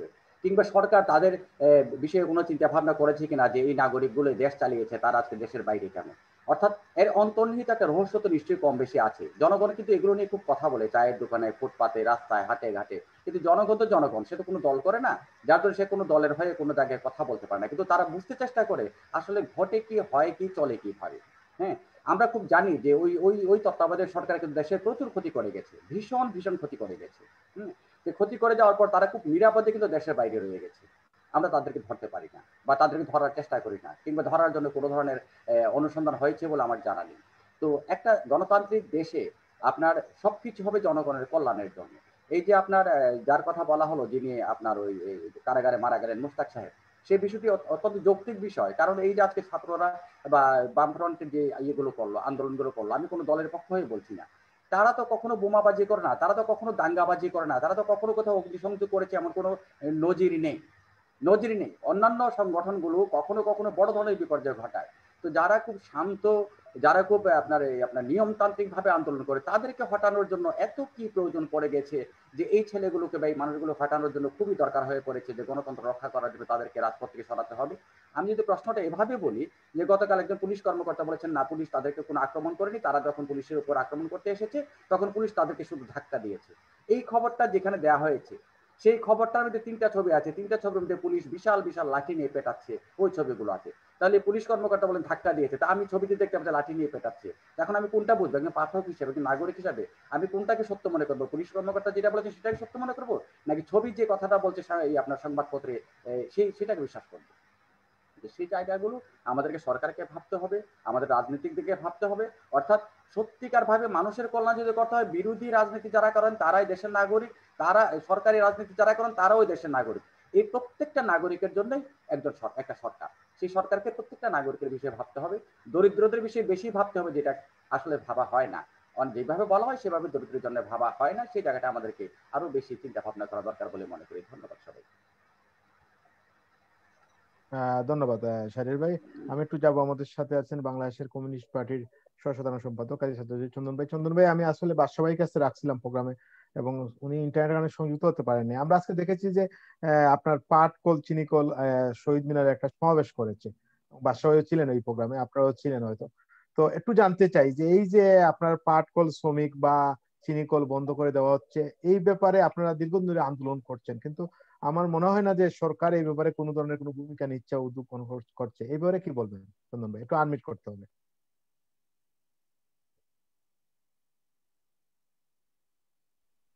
ধন্যবাদ। প্রথমত হলো যে সরকারের পলিসিটা কি, এটাকে চিন্তা করতে হবে। সরকার পলিসি নিয়েছে বিরাষ্ট্রীয়করণ, জাতীয়করণটাকে তুলে দিয়ে বিরাষ্ট্রীয়করণ করার পলিসি নিয়েছে সরকার। সারা পৃথিবীতে নয়া উদারবাদী নীতি, নিউ লিবারেল যে ইকোনমি যেটা চালু হয়েছে, সেই নয়া উদারবাদী নীতির অনুসরণ করে আমাদের দেশের সরকার, যারা শাসক গোষ্ঠী আছে, তারা সেই পথে এগোচ্ছে। আজকে চিনিকল পাটকলগুলো বন্ধ করে দিয়েছে, চিনিকলগুলো বন্ধ করে দিচ্ছে, অনেকগুলো বন্ধ হয়ে গেছে। আজকে আপনার শোনা যাচ্ছে রেলকে বেসরকারীকরণ করা হবে, বাংলাদেশের 9টা ভারী শিল্পকে বেসরকারীকরণ করা হবে। পলিসি হলো বেসরকারীকরণ, এবং কাদের সাথে করছে? যাদের সাথে করছে তারাই তো সরকার পরিচালনা করে, তারা সরকারের পেছনে। তাহলে আমাদের দেশের দুটো ধনিক শ্রেণী, যারা আজকে কোটি কোটি হাজার হাজার কোটি টাকার মালিক হচ্ছে বা হবে, তাদের স্বার্থে আজকে সরকার এই বিরাষ্ট্রীয়করণের বিষয়টাকে তার হাতে নিয়েছে। এটা একটা রাজনৈতিক সমস্যা, এবং রাজনৈতিক ভাবে এটাকে মোকাবেলা করতে হবে। এবং রাজনৈতিক ভাবে মোকাবেলা করতে হলে সরকারের যে অর্থনৈতিক নীতি, তার যে বিরাষ্ট্রীয়করণ নীতি, তার বিরুদ্ধে আজকে জনগণকে ঐক্যবদ্ধভাবে সংগ্রাম করতে হবে। আমরা করছি, আমরা পাটকল খোলার জন্য আমাদের খুলনা সারা দেশে ব্যাপক আন্দোলন হয়েছে, আমাদের নেতৃত্ব জেলে গিয়েছেন, মার খাচ্ছেন। গতকালও খুলনাতে পাটকলের একজন নেতা রুহুল আমিন নাম তার, সে আজকে কর্মসূচি ছিল, কফিন মিছিল ছিল, তাকে গতকাল তার বাড়ি থেকে তুলে নিয়ে যাওয়া হয়েছে। অবস্থাটা কোন জায়গায় চলে গেছে আর কি, যে আপনার আজকে পাটকল বস্ত্রকল তারা আজকে শহীদ মিনারে সমাবেশ করেছে, আখতাসির এসেছে। আসলে এই যে পাটকল শ্রমিক বলেন বা চিনিকল শ্রমিক বলেন, আখতাসি বলেন, পাটতাসি বলেন, তারা তো বেশি কিছু চায় না। তারা চায় তাদের জীবনের নিরাপত্তা, মোটা ভাত মোটা কাপড় তারা চায়। তারা চায় তাদের ছেলে মেয়েরা যেন ভালোভাবে লেখাপড়া করতে পারে, তাদের জন্য কর্মসংস্থানের ব্যবস্থা এবং শান্তিতে থাকতে চায়। তারা কিন্তু এমপি হতে চায় না, মন্ত্রী হতে চায় না, তারা বড় ব্যবসায়ী হতে চায় না, তারা রাষ্ট্র ক্ষমতা দখল করতে চায় না। তারা ওই অতটুকু শান্তি পেলেই তারা শান্তিটুকু তারা চায়। কিন্তু আজকে তাদেরকে সরকারের নীতির কারণে, কারণ এটা ধনিকের সরকার, এটা পরিষ্কার, এখানে কোনো লুকোনো ছাপানোর ব্যাপার নাই। কারণ যে সরকারের উপদেষ্টা সালমান এফ রহমান, তাকে নাম ধরে বলছি, আজকে যে সরকারের বাণিজ্য মন্ত্রী একজন ব্যবসায়ী, যে সরকারের খাদ্যমন্ত্রী একজন ব্যবসায়ী, তারা তো সেইভাবে চলবেই। তার সাথে সরকারের যে পলিসি, তার যে নীতিগত যে পলিসিগুলো আছে যেগুলো সে গ্রহণ করছে, সেগুলোর সাথে মিলে তারা করতেছে। আমাদেরকে আজকে সামগ্রিকভাবে আঘাতটা করতে হবে সরকারের বিরাষ্ট্রীয়করণ যে নীতি, এর বিরুদ্ধে। এবং পাশাপাশি পাটকল শ্রমিকরা, আজকে আপনি অবাক হয়ে যাবেন, হ্যাঁ সরকার পাটকল শ্রমিকদের যারা নিয়মিত শ্রমিক তাদেরকে কম বেশি টাকা পয়সা দিয়ে দিচ্ছে, কিন্তু হাজার হাজার বদলি শ্রমিক, প্রায় 24,000 বদলি শ্রমিক আছে যারা এত বছর ধরে কাজ করেছে, তাদেরকে নিয়োগ দেওয়া হয় নাই, আজকে তাদের কোনো টাকা পয়সা দেওয়া হয়নি, তাদের ছেলে মেয়েরা স্কুল কলেজ যা বন্ধ হয়ে গেছে, তারা অনাহারে আছে, না খেয়ে আছে। আপনি উন্নয়নের কথা বলতেছেন, বাংলাদেশ এগিয়ে যাচ্ছে বলতেছেন, এই শ্রমিকগুলো কি অপরাধ করেছে? তারা আজকে কি অপরাধ করেছে? আজকে চিনি কলে আখ চাষিরা, আপনার আখ বাংলাদেশের চিনি, বাংলাদেশে আপনার 2 লক্ষ মেট্রিক টন চিনি উৎপাদন করার ক্ষমতা আছে আমাদের চিনি কলগুলার। আমাদের দেশে চিনির প্রয়োজন হয় 18 লক্ষ মেট্রিক টন চিনির প্রয়োজন হয়, বাকি 16 লক্ষ মেট্রিক টন বাইরে এই আমদানি করা হয়। এবং এই আমদানিকারকরা তারা বিদেশ থেকে চিনি আনছে, আজকে তাদের স্বার্থ এই যে 2 লাখ টন চিনি যেটা সরকার উৎপাদন করতো, সেটাকে আজকে ধ্বংস করে দেওয়া হচ্ছে। বোঝা যাচ্ছে না যে আজকে শুধু এটা চিনি কল শ্রমিক না, তার সাথে হাজার হাজার আখ চাষি, তাদেরও ভাগ্য আজকে জড়িত হয়ে গেছে। আজকে এই অবস্থা চলতেছে, বেকারত্ব বাড়তেছে। কোভিডের সময় আজকে বেকার, আপনি অবাক হয়ে যাবেন, বড় বড় কর্পোরেট হাউজিং ব্যাংকগুলোতে দেখবেন আপনি বেতন অর্ধেক করে দেওয়া হয়েছে, ছাঁটাই করা হচ্ছে। অনেক মধ্যবিত্ত নিম্নবিত্ত লোক ঢাকা শহর ছেড়ে কোভিডের সময় গ্রামে চলে গিয়েছে, আর চলতে পারছিল না। তা আমার কথা হলো যে আজকে চন্দন ভাই একটা বিষয় হচ্ছে যে আপনি যেটা বললেন কোভিডের সময় কিন্তু বাংলাদেশ সরকার, বিশেষ করে আমরা দেখতে পাই আমাদের বিভিন্ন দেশে যেভাবে মানুষ মারা গেছে, মানুষের মানে অনেক দেশে আছে এখনো জিডিপি নিচে নেমে এসেছে, আমাদের উন্নত বিশ্বের অনেক দেশ। ওই জায়গায় কিন্তু জিডিপি 5% সরকার ধরে রেখেছে, এবং সরকার কিন্তু আপনার কোভিডের সময় কোনো লোক বলতো না ওনারে মারা গেছে। তো আপনারা তো সমালোচনা করেন, কিন্তু সরকারের যে কিছু সফলতা আছে এই ব্যাপারে তো কিছু বলেন না, এই ব্যাপারে কি বলবেন? কিছু সফলতা সরকারের আছেই, এবং একটা সরকার যখন দেশ চালায় তার তো কিছু ভালো কাজ করতে হয়। 20% ভালো কাজ করে, 80% খারাপ কাজ করে, এটা স্বাভাবিক। এটা আমরা স্বৈরাচার এরশাদ আমলে দেখেছি, কি বললাম, স্বৈরাচার এরশাদের আমলে দেখেছি কিছু কাজ করেছে, ভালো কাজ করেছে, এবং উপজেলা বিকেন্দ্রীকরণ আসলে ঠিক ছিল, এটা তো খারাপ কাজ হয়নি। কিন্তু 20% করেছে ভালো কাজ, 80% করেছে খারাপ কাজ। আমাদের সেটা তাই, এখানে তাই হচ্ছে। আপনার ভালো কাজগুলো আজকে ধরেন সরকারের দায়িত্ব কি? আজকে বাংলাদেশে পদ্মা সেতুর কথা বল, হ্যাঁ পদ্মা সেতু আমাদের জন্য আজকে একটা মাইল ফলক, অনেক কিছু বলতেছি আমরা, আমাদের যোগাযোগ ব্যবস্থা উন্নত হচ্ছে, সবই হচ্ছে। কিন্তু বাংলাদেশে আজকে যে সমস্ত লুটেরা ব্যবসায়ীদের কাছে প্রায় 3 লক্ষ কোটি টাকা খেলাফি ঋণ আছে বাংলাদেশে, যেই টাকা সরকার উদ্ধার করতে পারে না, সেটা দিয়ে 10টা পদ্মা সেতু বাংলাদেশে করা সম্ভব।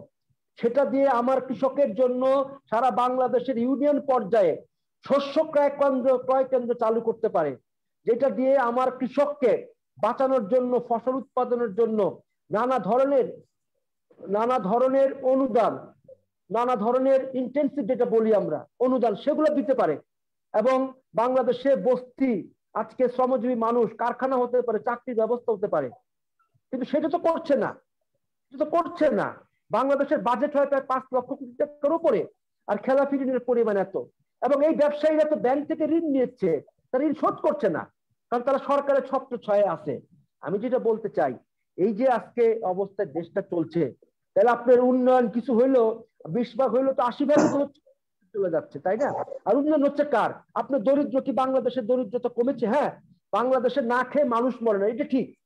বাংলাদেশে না খেয়ে মানুষ মরে না, এটা ঠিক, এটা অস্বীকার করছি না। বাংলাদেশে আপনি দেখেন গ্রামেগঞ্জে অনেকে বলে যে আগে মানুষ হাইটে চলতো, এখন ইজি বাইকে চলে। বাংলাদেশের মানুষ এখন গ্রামে স্যান্ডেল পরে, অনেক কিছু বলা হয়, কিন্তু আপনি একটু খোঁজ নিয়ে দেখেন তো, যে আমাদের সরকারের তো হিসাব যে বাংলাদেশের দারিদ্র সীমার নিচে কত পার্সেন্ট মানুষ আছে, 45 ভাগের নিচে মানুষ দারিদ্র সীমার নিচে বাংলাদেশে আছে। সরকারের বলতেছে এটা, আমরা বলছি না এটা। সরকার বলতেছে বাংলাদেশের মাথাপিছু আয় বাড়ছে। হ্যাঁ বাড়ছে তো, আপনার যে হিসাব দেওয়া হয় আজকে দেশ শুনলাম হিসাব আপনার 200 কত ডলার জানি মাসিক মাথাপিছু, আমি সংখ্যাটি 200-র উপরে আছে। হিসাব করে দেখা যাচ্ছে একটা 5 জন যদি পরিবার থাকে, সেই পরিবারের এক মাসে 75,000 টাকা আয় হওয়ার কথা সরকার হিসাব অনুযায়ী, যদি আমরা ওইটা যদি ধরি আর কি মাথাপিছু আয়। দুর্ভাগ্যজনক হলো কোন বাংলাদেশে কোন রিক্সাওয়ালা বা কোন শ্রমিক কিংবা কোন গার্মেন্টস শ্রমিক বা কোন চিনিকল শ্রমিক, পাটকল শ্রমিক বা কোন নিম্নবিত্ত লোক মাসে 75,000 টাকা আয় করে? এটা হচ্ছে কেউ আয় করছে 1 লক্ষ কোটি টাকা, কেউ আয় করছে 1 লক্ষ টাকা। এখন দুইটাকে মিলিয়ে 2 দিয়ে ভাগ দিলে যে গড় হয়, সেই গড় হিসেবে সরকার সেটা দেখানোর চেষ্টা করে। আমি বলছি না বাংলাদেশে উন্নয়ন তো কিছুটা হয়েছে, হবে না কেন, কিন্তু উন্নয়নটা কার স্বার্থে যাচ্ছে? আমার গরিব মানুষের উন্নয়নটা হচ্ছে কিনা? আমার কলকারখানা বন্ধ হয়ে যাচ্ছে, আমার কর্মসংস্থান কোথায় হবে? বলেন তো, কর্মসংস্থান কোথায় হবে? আমার দেশ চলে ফরেন রেমিটেন্সের উপর দিয়ে, বাংলাদেশটা চলে আপনার গার্মেন্টস এর বিদেশে রপ্তানি করে, সেটা দিয়ে চলে। কয়দিন চলবে? আজকে আপনি বিদেশ থেকে আমাদের লোকজনকে আজকে চলে আসতে হচ্ছে আজকে, কারণ আজকে তো পৃথিবীর এই কোভিড এর কারণে অনেক দেশের অর্থনৈতিক অবস্থা তো ভেঙে পড়েছে। আমরা কি করব আমাদের দেশে? এই জায়গার কি চিন্তা? এখানে কোনো পলিসি নেই। এখানে হলো ধনী আরো ধনী হবে, গরিব আরো গরিব হবে। এই কারণে সরকার যতটুকু উন্নয়ন করে সেটা চোখে পড়ে না, এবং উন্নয়নটা বড় লোকের স্বার্থে হয়, সাধারণ মানুষের স্বার্থে উন্নয়ন হয় না। ধন্যবাদ। চন্দন ভাই, আরেকটা প্রশ্ন, আমাদের দর্শক প্রশ্ন যে আপনারা তো বামপন্থী দলগুলো অনেক সুন্দর সুন্দর কথা বলেন, কিন্তু এত সমস্যার কথা বলতেছেন, কিন্তু আপনারা তো আমরা দেখি না যে এই জনগণ আপনাদের পাশে নিয়ে আন্দোলন সংগ্রামে থাকতেন, এই কারণটা কি? একটা বিষয়, আমরা বামপন্থী দলগুলো আমরা সত্যি কথা বলি, আমরা চেষ্টা করি। জনগণ নিশ্চয়ই আমাদেরকে এখনো হয়তো সেই ধরনের শক্তি মনে করছে না, হতে পারে, কিন্তু আমরা মনে করি যে পাটকল আন্দোলন করছি, চিনিকল আন্দোলন করছি, তেল গ্যাসের আন্দোলন করছি, বিভিন্ন বিষয় আমরা তো কথা বলছি, এবং এটার তো একটা প্রভাব সমাজে আছে। এবং আমরা মনে করি যে একদিনে হবে না, আমাদের ধারাবাহিকভাবে চেষ্টা করতে হবে, এবং ধারাবাহিকভাবে করে যাব, নিশ্চয়ই একসঙ্গে ক্লিক করবে। কারণ আপনার আন্দোলন সংগ্রাম তো একদিনে গড়ে ওঠে না, দীর্ঘদিন সময় লাগে। জনগণ নিশ্চয় বুঝবে আমরা ভালো কাজ তো করছি। আমরা মানুষ আমাদেরকে বলছে যে আপনারা তো সবই করেন, শক্তি বাড়ান। হ্যাঁ, আমরা চেষ্টা করছি শক্তি বাড়ানোর জন্য। আর সবসময় মনে রাখতে হবে, অন্যায়ের বিরুদ্ধে অল্প লোক যদি কথা বলে ন্যায়ের পক্ষে, সেটাই কিন্তু আপনার দেশ ও সমাজের, রাষ্ট্রের কাজে আসে। এটা কিন্তু বিবেচনা করতে হবে। ধন্যবাদ।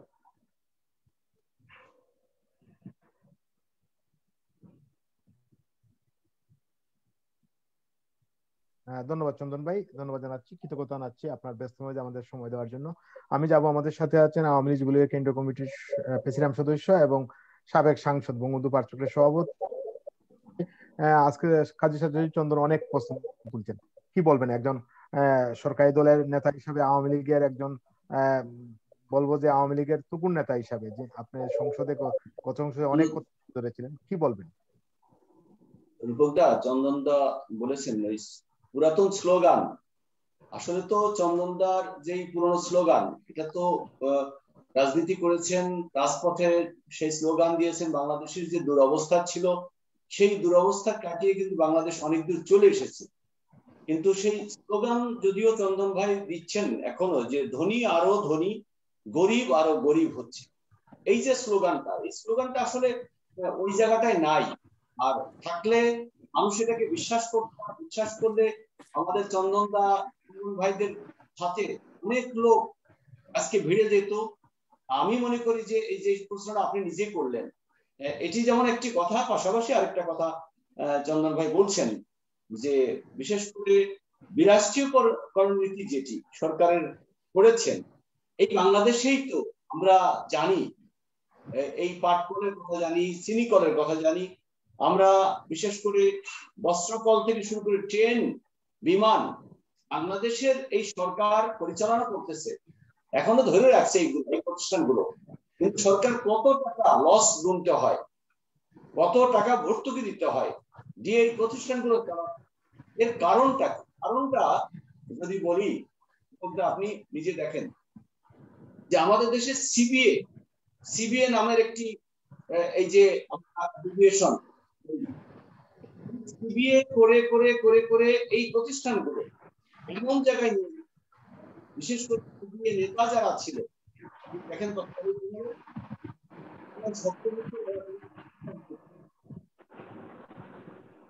সাউন্ড একটু কম আসছে নবী ভাই।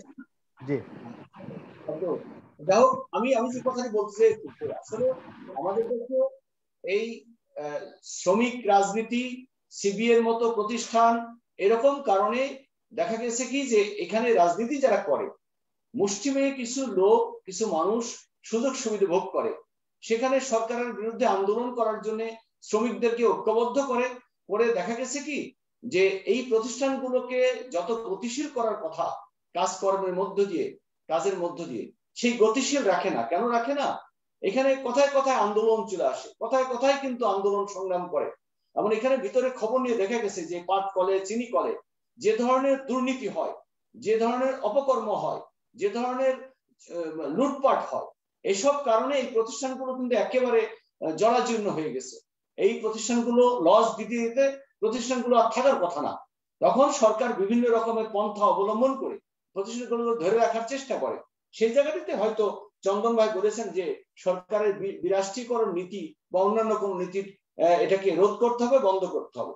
আসলে বাংলাদেশ কি সেই জায়গায় আছে যে শ্রমিকদের পক্ষে আন্দোলন করার জন্য নেতাদেরকে ঐক্যবদ্ধ হয়ে বারবার মিটিং করবে, শ্রমিকদেরকে মাঠে নামিয়ে দিবে, আন্দোলন করিয়ে কলকারখানা বন্ধ করে দিয়ে এদেশের দাবি আদায় করবে? সে জায়গায় বাংলাদেশ কিন্তু নাই। বাংলাদেশ অনেক দূর এগিয়ে গিয়েছে। আমরা কিন্তু এই প্রতিষ্ঠানগুলোতে আপনি দেখেন বাংলাদেশে, আমি শুধু বিমানের কথা বলবো, আমরা বিমানে উঠি চলি ফিরি, এখন কিন্তু প্রচুর বিমান। আমি এই যশোর বিমানবন্দরে দেখি প্রতিদিন বিমান উঠে আর নামে। প্রত্যেকটা বিমানবন্দরে, কক্সবাজারে, চট্টগ্রামে আমরা টিকিট পাই না। আমি আগামীকাল লাস্ট ফ্লাইটে যাব ঢাকাতে, আমার এলাকায় আছি আমি এখন। সেই টিকিটের জন্য আজকে সকালবেলা ফোন করছি, বলতেছে যে একটু চেক করে দেখি পাওয়া যায় কিনা, কি করা যায় দেখা যাক। তার মানে এত পরিমাণ ক্রাইসিস। তারপরে সেই প্রাইভেট বিমান যেখানে নভ ইয়ার, তারপরে আমরা জানি ইউএস বাংলা, সাথে বাংলাদেশ বিমান লস গুনতেছে। আর ইউএস বাংলা, নভ ইয়ার মতো প্রতিষ্ঠান তারা টিকিট বেচে কুল পাচ্ছে না, টিকিট দিতে পারে না, তারা লাভজনক অবস্থায় আছে। কারণটি আপনি খোঁজ নিলে পাবেন যে বাংলাদেশ বিমানের যারা কর্মকর্তা কর্মচারী আছে অতীতের, তাদের মধ্যে অনেক রকমের গুণ ধরে গেছে, অনেক রকমের অনিয়ম আছে। এই অনিয়মের কারণে, সুযোগ সন্ধানের কারণে সার্ভিসের ক্ষেত্রে বিমান কিন্তু নভ ইয়ার ইউএস বাংলার থেকে অনেক ভালো দামি বিমান বাংলাদেশ বিমান। তারপরও আমরা সার্ভিস দিতে চাই না। আমরা সরকারি চাকরি করি, আমার চাকরি খাবে কে? আমি তো মাস গেলে বেতন পাচ্ছি ঠিক মতো, সার্ভিস আমি দেই আর না দেই। এই যে আমাদের মানসিকতা, এই মানসিকতার কারণে এই ধরনের প্রতিষ্ঠানগুলো আজকে জরাজীর্ণ অবস্থায় আছে। আর সেই কারণে অসহায় যারা শ্রমিক তারা আজকে ভুক্তভোগী। তার পক্ষেই সম্ভবত আমি যতটুকু মনে করি চন্দন ভাই কথা বলতেছেন, আমি চন্দন ভাইয়ের পক্ষে। কেননা ম্যাক্সিমাম শ্রমিক যারা তাদের আয় রোজগারের মধ্যে দিয়ে তাদের সংসার চলে, তাদের সন্তান সন্ততি বেঁচে থাকবে, খেয়ে দিয়ে লেখাপড়া করবে, শিক্ষিত হবে, এটাই তো চাওয়া উচিত। আমি নিজেও চাওয়া উচিত। আমি জনপ্রতিনিধিত্ব করেছি, আমি জনগণের পাশে এখনো আছি, আজকেও সারাদিন কাজ করেছি। ওই কোথায় সেই কবর জিয়ারত করা, কোথায় সেই আপনার অসুস্থ মানুষ দেখতে যাওয়া, হাসপাতালে যাওয়া, এই কাজগুলো আমিও করে যাচ্ছি। কিন্তু আমরা চাই শ্রমিকরা ভালো থাকুক, গরিব দরিদ্র মানুষ শ্রমিক মাস গেলে সামান্য বেতন পায়, ভালো থাকুক। কিন্তু কিছু মানুষের যারা একেবারে লুটপাট করে খায়, যারা অল্প পরিশ্রম করে প্রচুর রোজগার করতে চায়, তাদের কারণে কিন্তু এই ধরনের কলকারখানাগুলো বন্ধ হয়ে আজকে জরাজীর্ণ অবস্থায়। এবং কি আমরা যে কথাটি বলি যে আমাদের দেশের এই ধরনের প্রতিষ্ঠানগুলো কিন্তু আরো গতিশীল হতে পারতো, অর্থনৈতিকভাবে সম্পূর্ণ হতে পারতো। এটা যখন প্রাইভেট কোনো কোম্পানিকে দেওয়া হয়, কোথাও দেওয়া হয়, তাহলে কিন্তু সেটা লাভজনক অবস্থায় চলে যাচ্ছে। নবীন ভাই, আমার একটা বিষয় খুব জানতে ইচ্ছে করে। আপনারা হয়তো জানেন যে ইউরোপে কিন্তু এই যে পলিথিনের ব্যাগ, রূপক আমার একটু কথা আছে, রূপক একটু কথা আছে। জি আমি আসবো, একটু সুন্দর ভাই আসবো আপনার কাছে। যে এই যে পলিথিনের ব্যাগগুলো কিন্তু ইউরোপে বন্ধ করে দেওয়া হচ্ছে, ইউরোপে।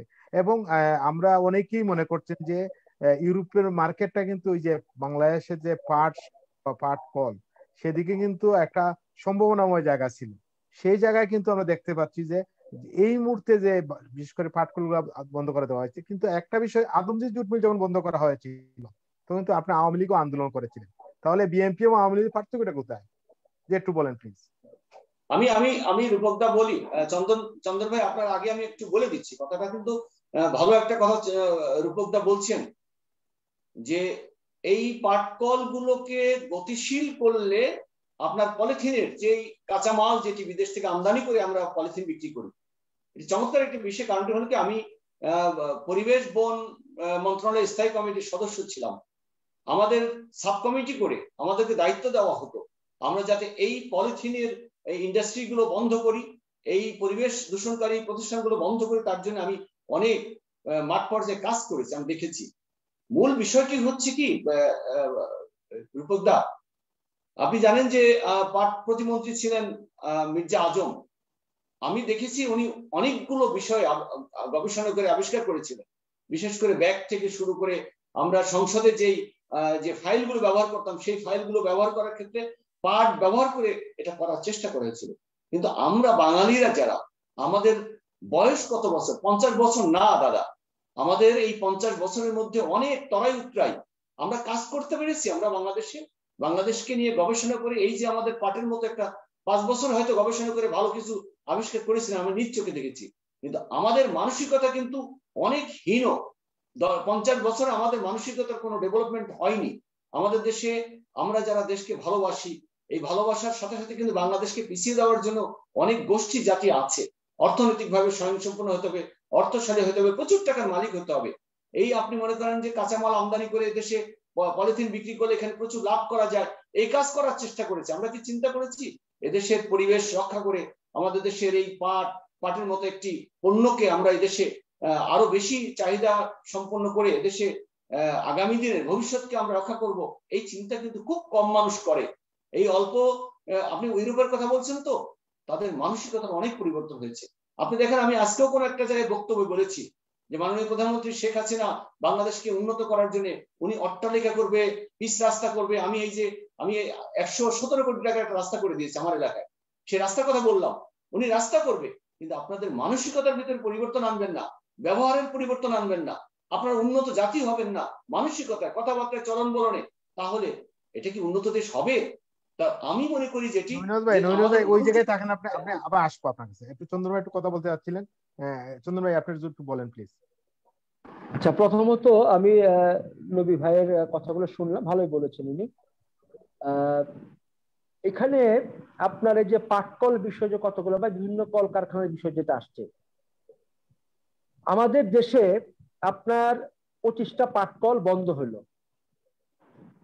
একটা গবেষণা করে আমাদের পাট বিশেষজ্ঞ যারা আছেন এবং সরকারেরও যারা বিশেষজ্ঞ আছেন, তারাই বলছিলেন এবং হিসাব করে দেখিয়ে দিয়েছেন আমাদের অর্থনীতিবিদরা যে 1200 কোটি টাকা খরচ করলে বাংলাদেশের পাটকলগুলো লাভজনক হবে। আপনি 10,000 কোটি টাকা গত 40 বছরে আপনার লোকসান হয়েছে পাটকলে, সেটা অজুহাত দিয়ে আপনি পাটকলটা বন্ধ করে দিলেন, আর 1200 কোটি টাকা খরচ করে আপনি পাটকল আধুনিকীকরণ করলেন না। সম্প্রতি বেশ কিছুদিন আগে চীনের সরকার বাংলাদেশ সরকারকে একটা প্রস্তাবনা দিয়েছিল যে চীন বাংলাদেশের পাটকল গুলোকে আধুনিক করে দেবে এবং আমাদের পাটের 60% চীন তারা সেটা কিনবে এবং বাংলাদেশ চীনের সাথে এই পাটের ব্যবসা করতে পারবে। দুর্ভাগ্যজনক হলো সত্য, আমাদের সরকার সেই জায়গাটা কিন্তু গেলেন না। আজকে পৃথিবীতে যে পাটের যে চাহিদা, খোদ আমেরিকাতেই দেখলাম আর কি কত বিলিয়ন ব্যাগ লাগবে। আজকে সেইটা বাংলাদেশে মার্কেটটা এই 25টা পাটকল যদি আধুনিকীকরণ করা হইতো হয়তো কিছুটা কভার করতে পারতো আর কি। তাই আজকে আর একটা বিষয় বললেন যে শ্রমিকদের উপর, শ্রমিকরা তো আর পাটকল চালায় না, পাট কেনে কে? কর্মকর্তারা। হ্যাঁ, পাট মেশিন কিনে কে? কর্মকর্তারা। বেতন পায় কে? কর্মকর্তারা। আপনি দেখেন বিজিএমসি 25,000 শ্রমিকের জন্য 2,500 কর্মকর্তা কর্মচারী রয়েছে, তাদের তো কোনো চাকরিচ্যুত হচ্ছে না, তাদের কোনো কিছু হচ্ছে না, তারা চাকরিতে বহাল আছে, আর আমার শ্রমিকদের উপর দোষ পড়ছে। আর সিবিএর কথা বলতেছেন, এই সিবিএ গুলো সব সময় যে সরকার থাকে তারই আজকে নিচে ছত্রছায় সিবিএ গুলো থাকে এবং সরকারের দ্বারাই এই সিবিএ গুলো নিয়ন্ত্রিত হয়। সেটা চলছে বাংলাদেশে। এবার স্বাভাবিকভাবে সরকার যে নীতি নেবে, সরকার যে পলিসি নেবে, তারা সেটাই বাস্তবায়ন করে সিবিএ গুলো, এবং তারা শ্রমিকদের মধ্যে বিভেদ তৈরি করে এবং তারা একটা আন্দোলন করে তারা সেখান থেকে তারা ফায়দা লুটে নেয়। সামগ্রিকভাবে হলো আমাদের সিস্টেমটাই, কারণ আপনার দেশটা চলছে তথাকথিত মুক্ত বাজার অর্থনীতির নামে। মুক্ত বাজার অর্থনীতির কিছু নিয়ম নীতি থাকে, কিছু নীতি থাকে। পৃথিবীর অনেক দেশই ফ্রি মার্কেট ইকোনমিতে চলে, এটা যেমন সত্য, কিন্তু কিছু নিয়ম আছে, কিছু নীতি আছে। আমাদের এখানে সেই জায়গাটা নাই। আমাদের এখানে লুটপাটের যে বাজার, লুটপাটের যে অর্থনীতি, সেটা বহাল আছে। আজকে আমরা অবাক হয়ে যাবেন, এই যে বাওয়ানি জুট মিল বা করিম জুট মিল, বাওয়ানি জুট মিলের 2400 একর জমি আছে। 2400 একর কি হবে? যারা এটাকে বেসরকারি খাতে নিতে চাচ্ছেন, সরকার বিক্রি করবে এই 2400 একর জমির দাম কত? জমির দামটা কত? আপনি সব বাদ দেন, মেশিনারি পুরান হয়ে গেছে বাদ দেন, জমির দামগুলা কত? এবং এই জমির প্রতি লোভ করে আজকে সরকারের যারা নীতি নির্ধারক আছেন, আবারও বলছি, সেই লুটেরা ব্যবসায়ীদের সাথে নীতি নির্ধারণ করেন বলে তারা আজকে যে পাটকলগুলো জমিগুলো দখল করার চেষ্টা করবে। তারা সেগুলো নিয়ে নেবে। চিনিকল গুলো বিশাল বিশাল এলাকা জুড়ে চিনিকল, সেই পাকিস্তান আমলে, সে ব্রিটিশ আমলে চিনিকল গুলো হয়েছে, বিরাট বিরাট এলাকা নিয়ে, সেই যে পরিমাণ জমি আছে সেগুলোই তো দখল করার চক্রান্ত চলতেছে। সরকার যদি আন্তরিক হতো তাহলে পাটকলগুলোকে 1200 কোটি টাকা দিয়ে আধুনিকীকরণ করতো। সরকারকে কাগজে কলমে অর্থনীতিবিদরা হিসাব করে দেখিয়ে দিয়েছেন। এই বিষয়ে সরকারের পক্ষ থেকে আমরা চ্যালেঞ্জ করেছিলাম, আসেন ডিবেট করেন, প্রকাশ্যে জনসমক্ষে আসেন, ডিবেট করেন, বিতর্ক করেন। যদি আমরা প্রমাণ করতে পারি যে 1200 কোটি টাকা খরচ করলে পাটকল আধুনিক হবে, তাহলে সরকার এই ক্ষেত্রে কি করবেন? সে ডিবেটও তারা, বাহাসও তারা আসতে চান না। এটা হলো বাংলাদেশে 10,000 কত কোটি টাকা পাটকল লোকসান হয়েছে। আরে বাংলাদেশ থেকে প্রতি বছর 70,000 কোটি টাকা দেশের বাইরে পাচার হয়ে যাচ্ছে। প্রায় 2.5 লক্ষ কোটি টাকা খেলাপি ঋণ, টাকা তুলতে পারে না। এটা তো দেখতেছেন, আমাদের 4,000 ব্যাংক থেকে টাকা 4,000 কোটি টাকা লুট হয়ে যাচ্ছে, নিয়ে যাচ্ছে, তাই না? এগুলো আমরা শুনতেছি। আমাদের অর্থমন্ত্রী মাল মুহিত সাহেব জায়গা ছিলেন, পার্লামেন্টে বলছেন যে বাংলাদেশে তো সাগর চুরি, পুকুর চুরি হয় না, সাগর চুরি হয়। আমাদের মাননীয় প্রধানমন্ত্রী বলছেন যে বাংলাদেশে যদি চুরি চামারি না হইতো অনেকদিন আগাইতে পারতাম। অবস্থাটা বোঝেন। আজকে সেই চোর বাটপার লুটেরাদের স্বার্থে সরকার নীতিগুলো গ্রহণ করছে এবং তারাই আজকে ফুলে পেপে ধনী হয়ে যাচ্ছে, তারাই ধনী হয়ে যাচ্ছে, প্রচুর সম্পদের মালিক তারা হচ্ছে এবং তারাই হবে। তাই শ্রমিকদের কোনো বিষয় না, এখানে সরকারের পলিসি, নীতি নির্ধারকদের পলিসি এবং সেই সাথে আমাদের যে করাপ্টেড অ্যাডমিনিস্ট্রেশন আছে, যে ব্যবস্থাপনা আছে, ব্যবস্থাপনার দুর্নীতির কারণে, তাদের লুটপাটের কারণে আজকে বাংলাদেশের এই বিষয়গুলো, তার ব্যবস্থাপনাকে এটা প্রতিরোধ করতে পারে, সেটা ঠিক করতে পারে সরকার, এটা আমি পারবো না। সরকারের এই জায়গাটা আন্তরিক থাকতে হবে। সরকার যদি শ্রমিকদের পক্ষে থাকে, গরিব মানুষের পক্ষে থাকে তাহলে হবে, আর যদি বড় লোকের পক্ষে থাকে তাহলে হবে না। কথা তো পরিষ্কার। ধন্যবাদ। ধন্যবাদ চন্দন ভাই। আমি যাব নৈনাজ ভাই, যে একটু বলেন। আজকে আসলে আমরা দুইজনই অতিথি, আর বাকি দুজন আমরা অংশগ্রহণ করতে পারেননি ইন্টারনেটের কারণে। এর জন্য আপনাদের দুজনই আপনাদের বক্তব্য দিচ্ছেন, বারবার যাচ্ছি। নৈনাজ ভাই, আপনার বক্তব্য আমরা শেষ করবো অনুষ্ঠানটা, একটু বলেন প্লিজ। হ্যাঁ দাদা, চন্দন ভাই বলেছেন কথাগুলো, আমি একটু বলি। চন্দন ভাই যা বলেছেন কথার সাথে আমারও একমত হতে, আমি তো এই দেশের নাগরিক, আমি তো ভালো জিনিসটাই চাওয়া উচিত আমি মনে করি। এখানে একটি বিষয় কি সহজ বাংলা বলবো, যেটা হলো যে কোনো মানুষ, আমি চন্দন ভাই আজকে সারাদিনের সকালের গোসল করা থেকে শুরু করে, নাস্তা করা থেকে শুরু করে, দুপুরের লাঞ্চ থেকে শুরু করে, যদি টোটাল আমি 50টা কাজ ধরি, তাহলে এই কাজগুলো চন্দন ভাই সুষ্ঠুভাবে করে ফেলবে। হতে পারে কোনো একটা অফিসে যাওয়ার কথা ছিল, অথবা বাজার থেকে কোনো একটা জিনিস আনার কথা ছিল। এরকম প্রত্যেকটা মানুষের কিন্তু একটা শিডিউল থাকে, কাজ থাকে। সেই কাজগুলো করার মধ্যে যদি এখন চন্দন ভাইকে ফেলিওর করার জন্য, চন্দন ভাইয়ের বিপক্ষের কোনো মানুষ, চন্দন ভাইয়ের কোনো শত্রু যদি চন্দন ভাইকে অন্যান্য 2-1টা 4টা 5টা কাজে যদি একটু বাধিয়ে দেয়, তাহলে চন্দন ভাই ওই 50টা কাজের মধ্যে কিন্তু 50টা কাজ সম্পন্ন করতে পারবে না। ঠিক তেমনি ভাবে আমি যেটা বলি যে বাংলাদেশ সরকার শান্তিপূর্ণভাবে একটা দেশ পরিচালনা করবে। সরকারকে পরিচালনা করতে যেয়ে আপনি দেখেন সরকারের কত রকমের অপকর্ম, অপপ্রচার, গুজব, আরো অনেক অনিয়ম বাংলাদেশের। আমরা জানি যে জঙ্গি কায়েম করার জন্য কত অপকর্ম হয়, গুলশানের মতো একটি ঘটনা আমরা দেখেছি। আসলে ব্যাপার হলো কি, প্রত্যেকটা মানুষের যেমন কাজের একটা শিডিউল থাকে, সেই কাজগুলো করে শান্তিপূর্ণভাবে মেধা মনন যোগ্যতাকে কাজে লাগিয়ে সামনে এগোয়। কিন্তু যখন বাধাগ্রস্ত হয় বিভিন্নমুখী একটা কাজ করতে করতে, আপনি মাঝখানে যখন অন্যদিকে চলে যাবেন, স্বাভাবিকভাবে কাজটি বিচ্যুতি হবে। ঠিক আমি এই কথাটি বলবো চন্দন ভাইকে, যে চন্দন ভাই আপনি যে চমৎকার একটি কথা বলেছেন যে 1200 কোটি টাকা খরচ করলে অবশ্যই এই পাটকলের আধুনিকরণ থেকে শুরু করে লাভজনক একটি জায়গায় যেতে পারে। আপনি ভালো একটা কথা বলেছেন, আমি এটা স্বীকার করি। আমি একজন সংসদ সদস্য ছিলাম 5 বছর। আমি দেখেছি প্রতিদিন আমার যে কাজ ছিল ডায়েরিতে নোট করে রাখা হতো। হয়তো সারাদিনে আমি আমার অনেক কাজের মধ্যে 10টি কাজ করে ফেলবো মনে করতাম, 10টি কাজ করতে পারতাম, কারণ কাজগুলো হয়তো কোনোটা মনে থাকতো না, হয়তো বা কোনোটা অন্য একটা কাজে বেশি সময় লেগে যেত, বিভিন্ন কারণে। আমি যে কথাটি বলতে চাচ্ছি, যে যেটি বললেন যে 1200 কোটি টাকা খরচ করলে সরকারের কথা দিকের সাথে হয়তো সংযুক্ত হয়েছিল, আমি সহজে যেটি বলবো সেটি হলো, সরকারকে যদি এরকম একটি ভালো কাজে যদি বুদ্ধি দেওয়া হয়, বা সরকারের যেই নির্ধারক আছে অন্তত এই লাইনে, এই জায়গায় বিশেষ করে পাটকল সংক্রান্ত যেটি বললেন, এটি বারবার নক করা হয়, আমার মনে হয় এটিকে সফল করা সম্ভব না। এটি দেশের স্বার্থে কাজে লাগবে, বোঝানো যায় এটা করা সম্ভব। কারণ আমি নিজে ব্যক্তিগতভাবে অনেক জায়গায় দেখেছি। আমি একটা বিষয় আপনাকে বলি, যে আপনার সোলার প্যানেল সেট করার জন্য আমার নিজ এলাকায় 600 একর জমি আছে, একটা সরকারি খাস জমি। এই জমিটি কাজে লাগানোর জন্য আমার মনে পড়ে আমি 16 সালে মাননীয় পরিকল্পনা মন্ত্রীকে, আজকে বর্তমান অর্থমন্ত্রীকে আমি প্রশ্ন করেছিলাম সংসদে। করার পরে উনি আমাকে আশ্বস্ত করেছেন, ওনার কাছে ডিও নিয়েছি।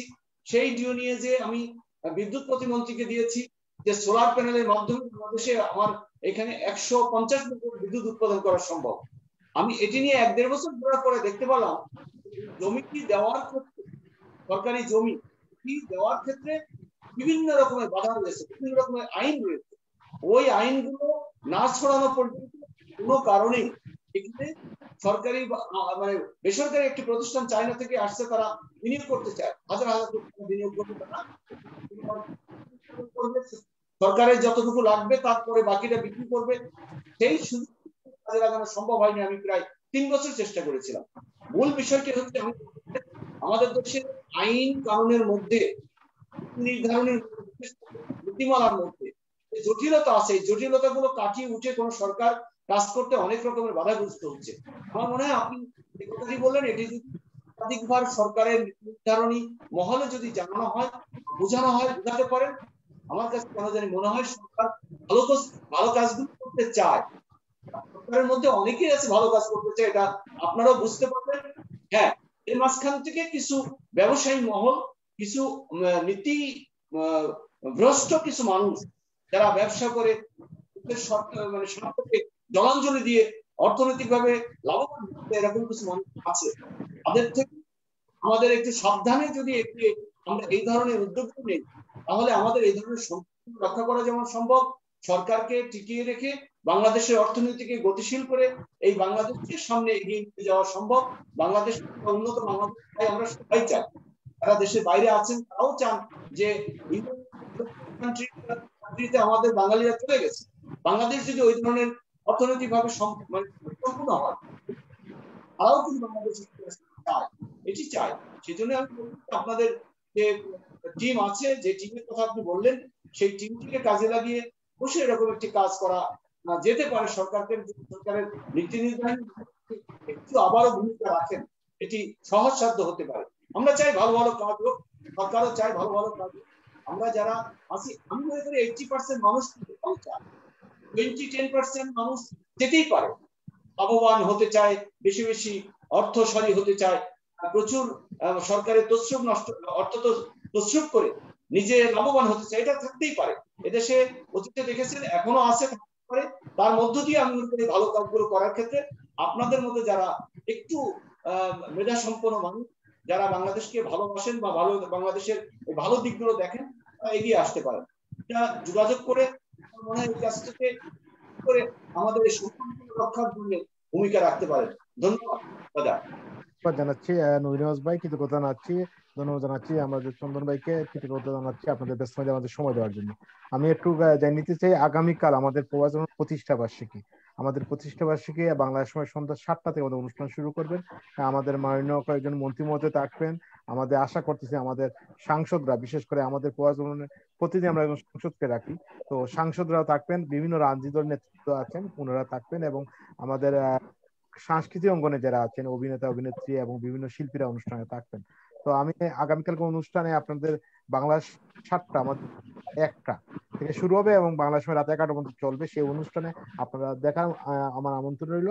সাথে সাথে আজকে বিষয়ে যে বিষয় নিয়ে কথা বলতেছি, আমরা দেখতে পাচ্ছি কোভিড এর কারণে সারা বিশ্বে মানুষ কর্মচ্যুত হচ্ছে, বেকার হয়ে পড়ছে। ঠিক সেই মুহূর্তে যদি বাংলাদেশে পাট কল, চিনি কলের মতো যদি কলগুলা বন্ধ করে দেওয়া হয়, তাহলে বেকার বেড়ে আরো বাড়বে এবং মানুষের ভোগান্তিটা বাড়বে, মানুষের কষ্টটা বেড়ে নির্ধারক মহলে আজকে আলোচনায় অনেক যে কথাগুলো বললেন, নবীনাজ ভাই বলেন, চন্দন ভাই বলেন, সেগুলো একটু চিন্তা করা বা ভেবে দেখা দরকার বলে আমরা মনে করি। সবাই ভালো থাকবেন, সুস্থ থাকবেন এবং আগামীকালকে অনুষ্ঠান দেখা আমন্ত্রণ জানিয়ে আমাদের অনুষ্ঠান শেষ করব। ধন্যবাদ সবাইকে।